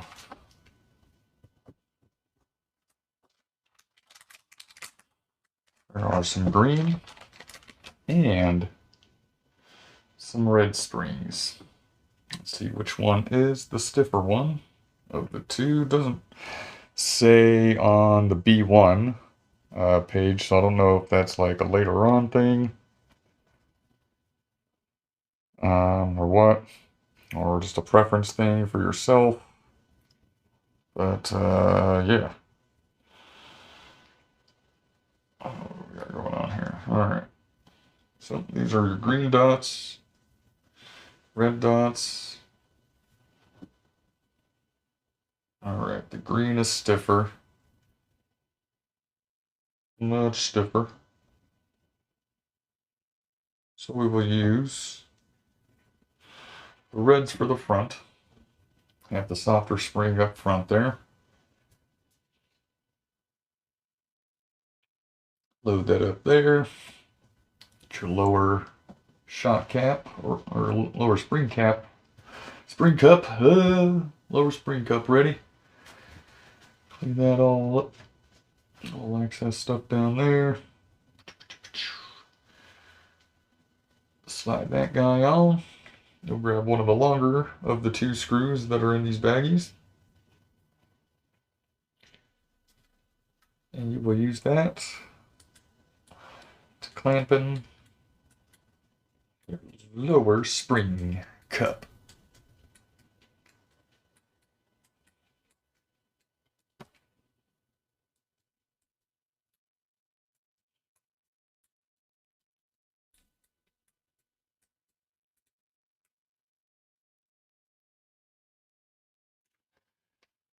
And that'll be a front shock here. Nicely assembled.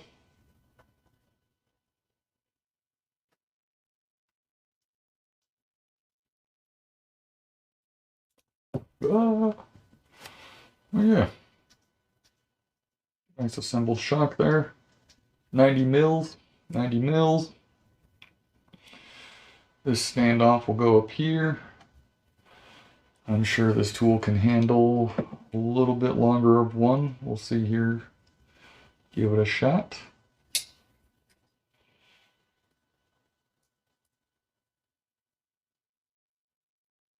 Oh yeah, not a problem. Great tool. And that is a completed 90mm shock with the red spring equipped there.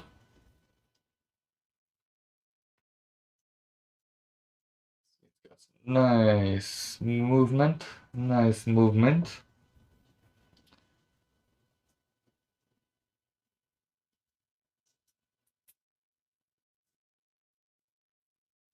Spring preload's not set all the way nicely yet. You know, we don't have any of that touched yet, but we will.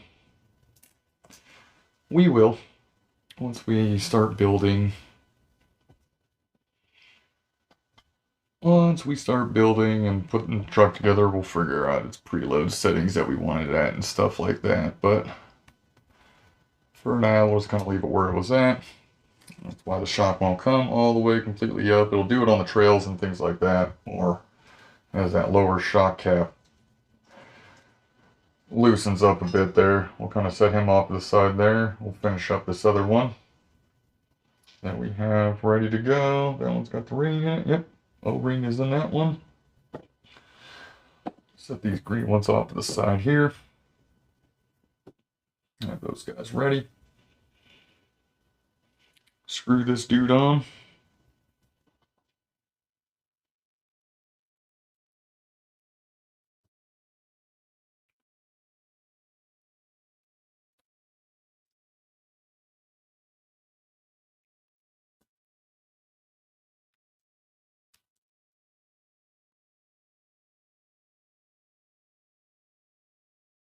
Okay, so we're good. Get another of the small. Get that shock compressed. Let the air flow out.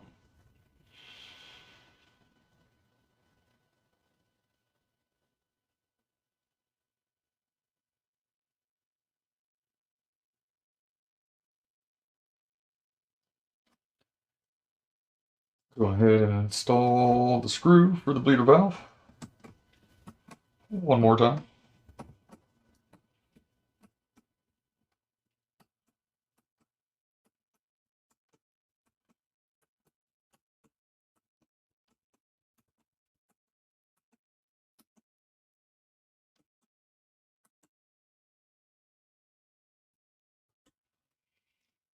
Check your shock operation.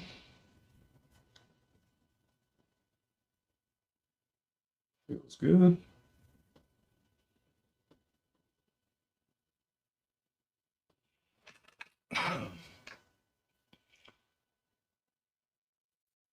Red spring on there, lower spring cup. One of the longer screws.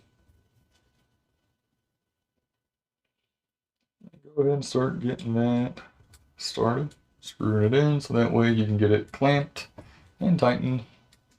Hold it on the lower rod end here.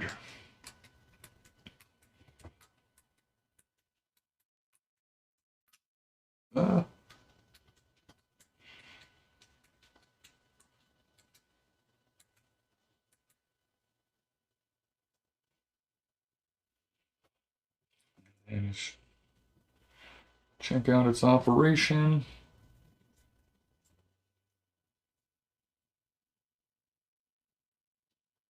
Nice moving shock.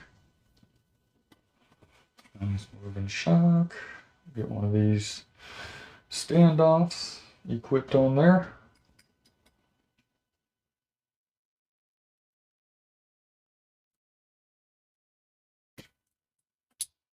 Nicely popped in.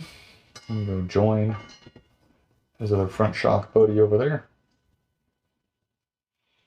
And we'll get started on, well, I guess just one of the rear shocks, because the other one we have to get an E-clip for. So I apologize about that. But you'll have an idea with the two front ones and one of the rear ones. It's not really different. It's just going to add a different colored spring rate in the rear end. So we'll grab one of the shock bodies again. We'll undo that. Grab one of these O-rings. Get lubricated for its new home. Lubricated for its new home. Nice and greasy. Nice and greasy. Doesn't hurt. Doesn't hurt at all. Add one of these plastic spacers in there. And just kind of use something like this. Just guide it down, make sure it's all flush.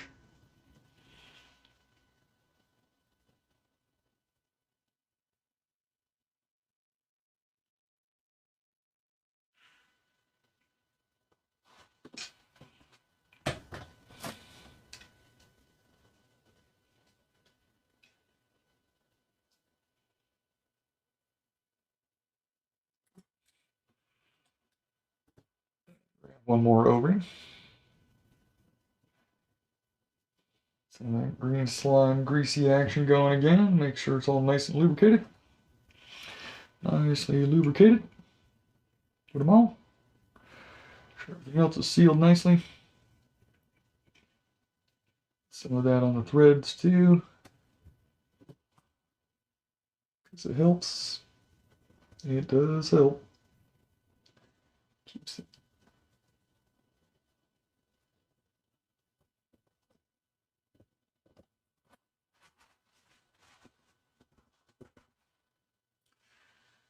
Go ahead and put the cap on. Lower cap at least. Snug knot tight. Just clean some of the excess off.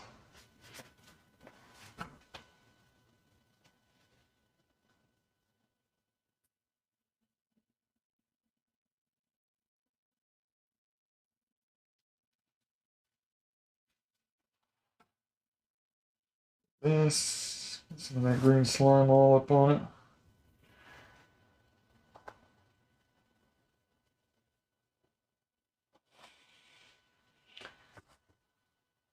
Got it on through.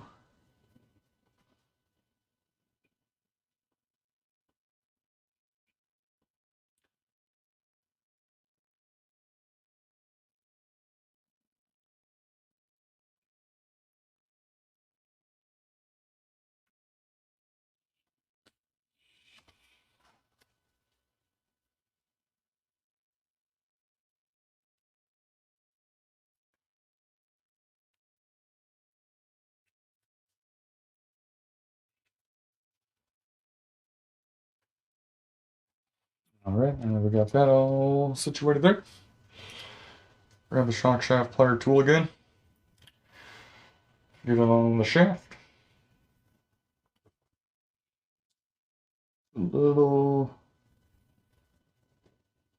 dab of the greasy stuff on there just to help get it started. Do it like that. Grab one of these rod ends. We'll kind of have one of these just kind of help get things a little situated in there, sorted. Seems to help a little bit, so why not? Why not? Tips and Tricks by Trevor with Silver State RC Adventures. Alright, we got that there.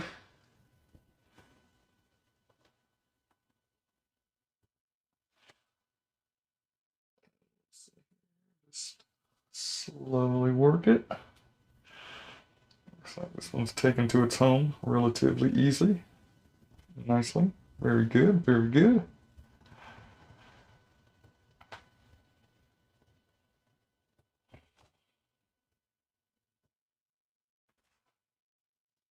For this portion here, we'll grab this little guy again. Just help me with traction.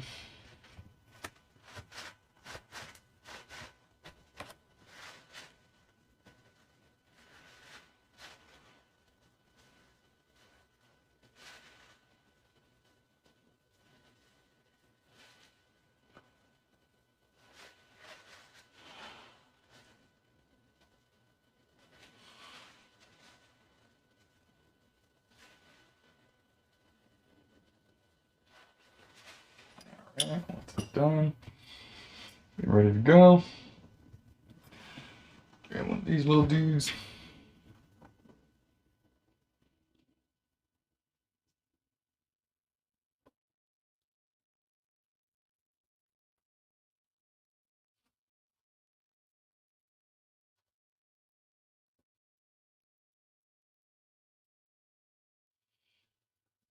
Do like just kind of like a really light coat on that one because it is going to be where all the shock wheel is at. So I just kind of just want a little something something as I get it in there, really.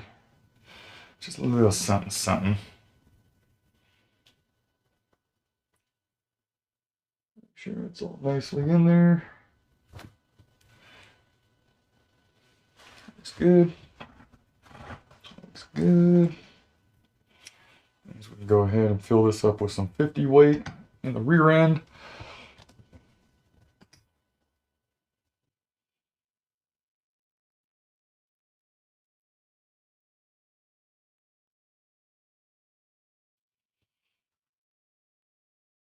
It's always kind of better to underfill it than overfill it, really.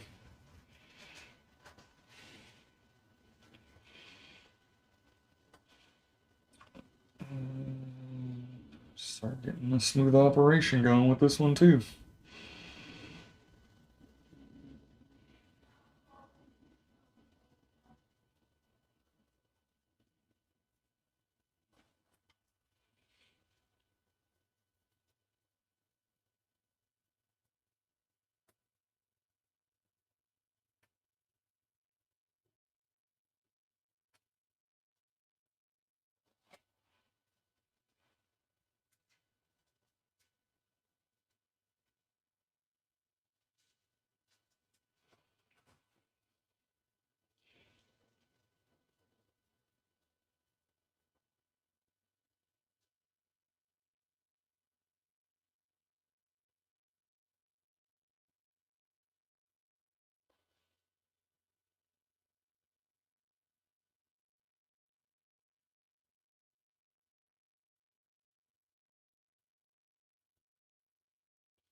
Let's get a nice motion going, you know, make sure the air bubbles are getting out, let them settle. Get everything ready for its new life on the trails.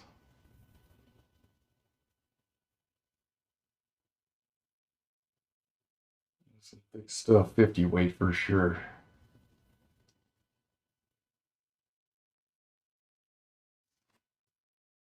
Let that one just kind of settle. Fortunately, we can't really do too much with the other one right now because I have to get that clip on, but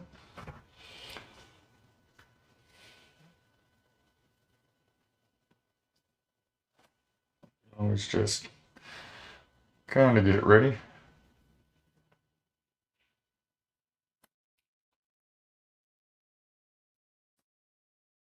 Put one of those O-rings in the shock cap so we don't lose it.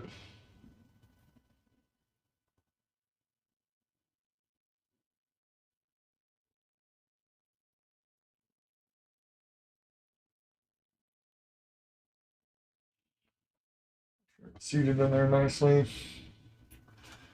And then we'll grab the lower shock body and we'll just kind of get that put together. Have it ready. So when I get an E-clip, I can just slap it together off camera really easily. Sorry, it has to be done off camera, guys, but it happens. It happens. You've got the idea. I did 100mm shocks and then 3.5 of these 90s.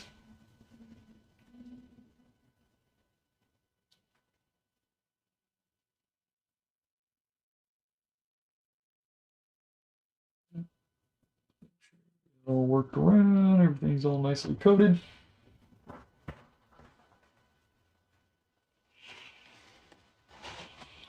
And from there, you can go ahead and put the lower shock cap on.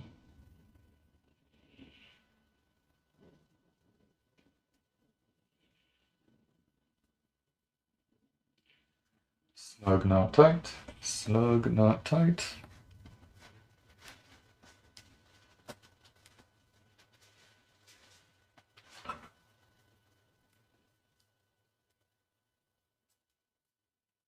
All right. So that is kind of assembled. Go ahead and just put this shock cap slightly on with a slight screw in of a bleeder screw form.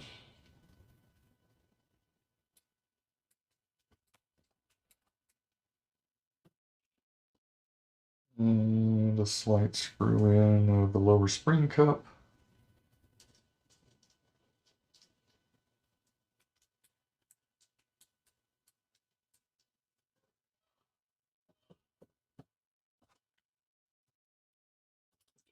Pop this guy in it.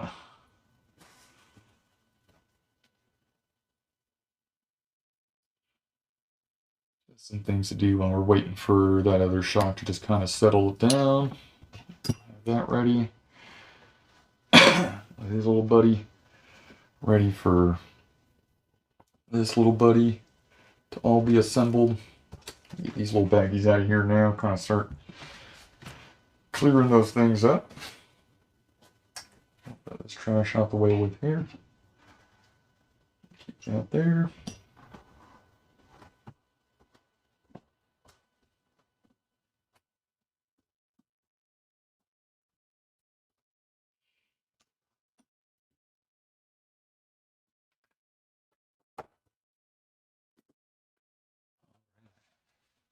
Just a little bit of simple layout here. 35 weight oil. We can just kind of send it under there. Like I said, we're not using it currently. Might try it later. These will be the remaining little tidbits I've got here for this guy. We'll start the long screw in the lower spring cup here because it doesn't really hinder it too much as long as we just kind of get it started and not going across so we can slide it in.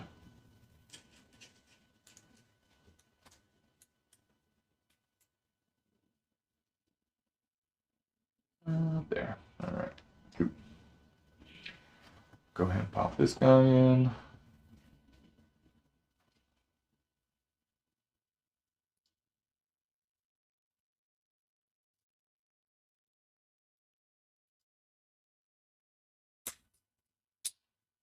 And nicely. So ready for action. Ready for action. We'll grab the shock. Everything looks ready. It looks good. Let's make sure oil level looks pretty decent. I like it. I like it. So go ahead and grab this cap. Start getting it screwed on here.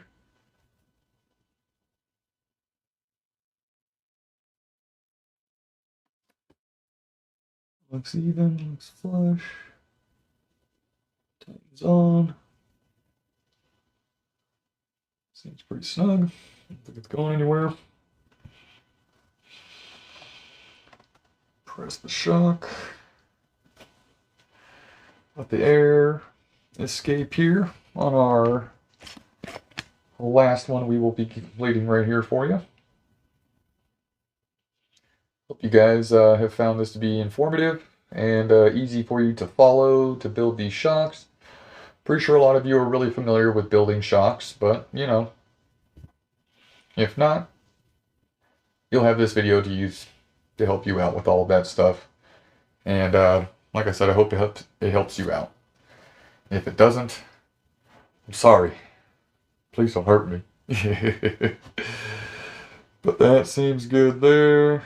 That seems good. Get that screw in for the bleeder valve.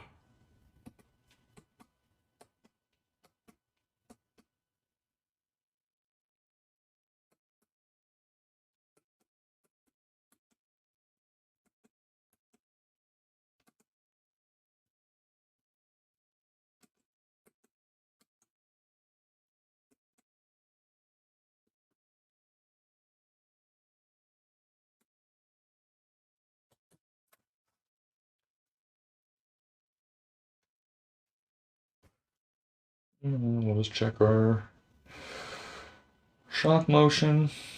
Feels good.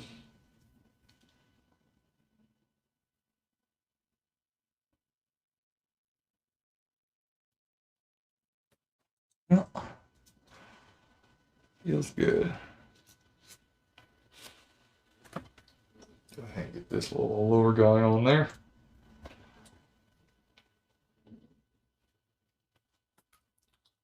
Put that screw on.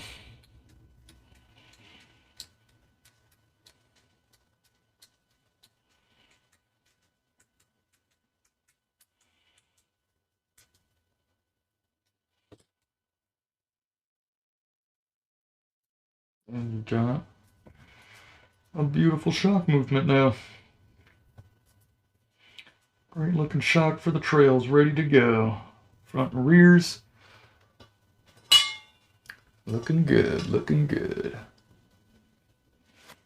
Alright. Just kind of put these tools away here. Well, you get to look at my lovely hands. I know. They're great. They're great. I get it. I know. Kind of set these guys here. Close the manual. This little spare clip somewhere hidden like that. And let's fade back to my beautiful face.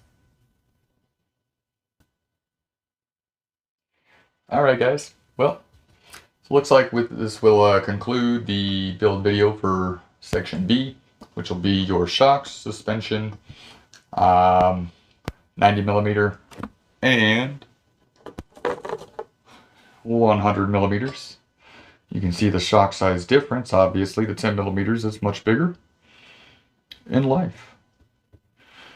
And like I said, when going to the solid axle, the portals kind of give you a lot more ground clearance and help the tires sit lower and on the ground, so that way like the tires can actually clear the fenders, or yeah, the wheel wells and fenders like much better.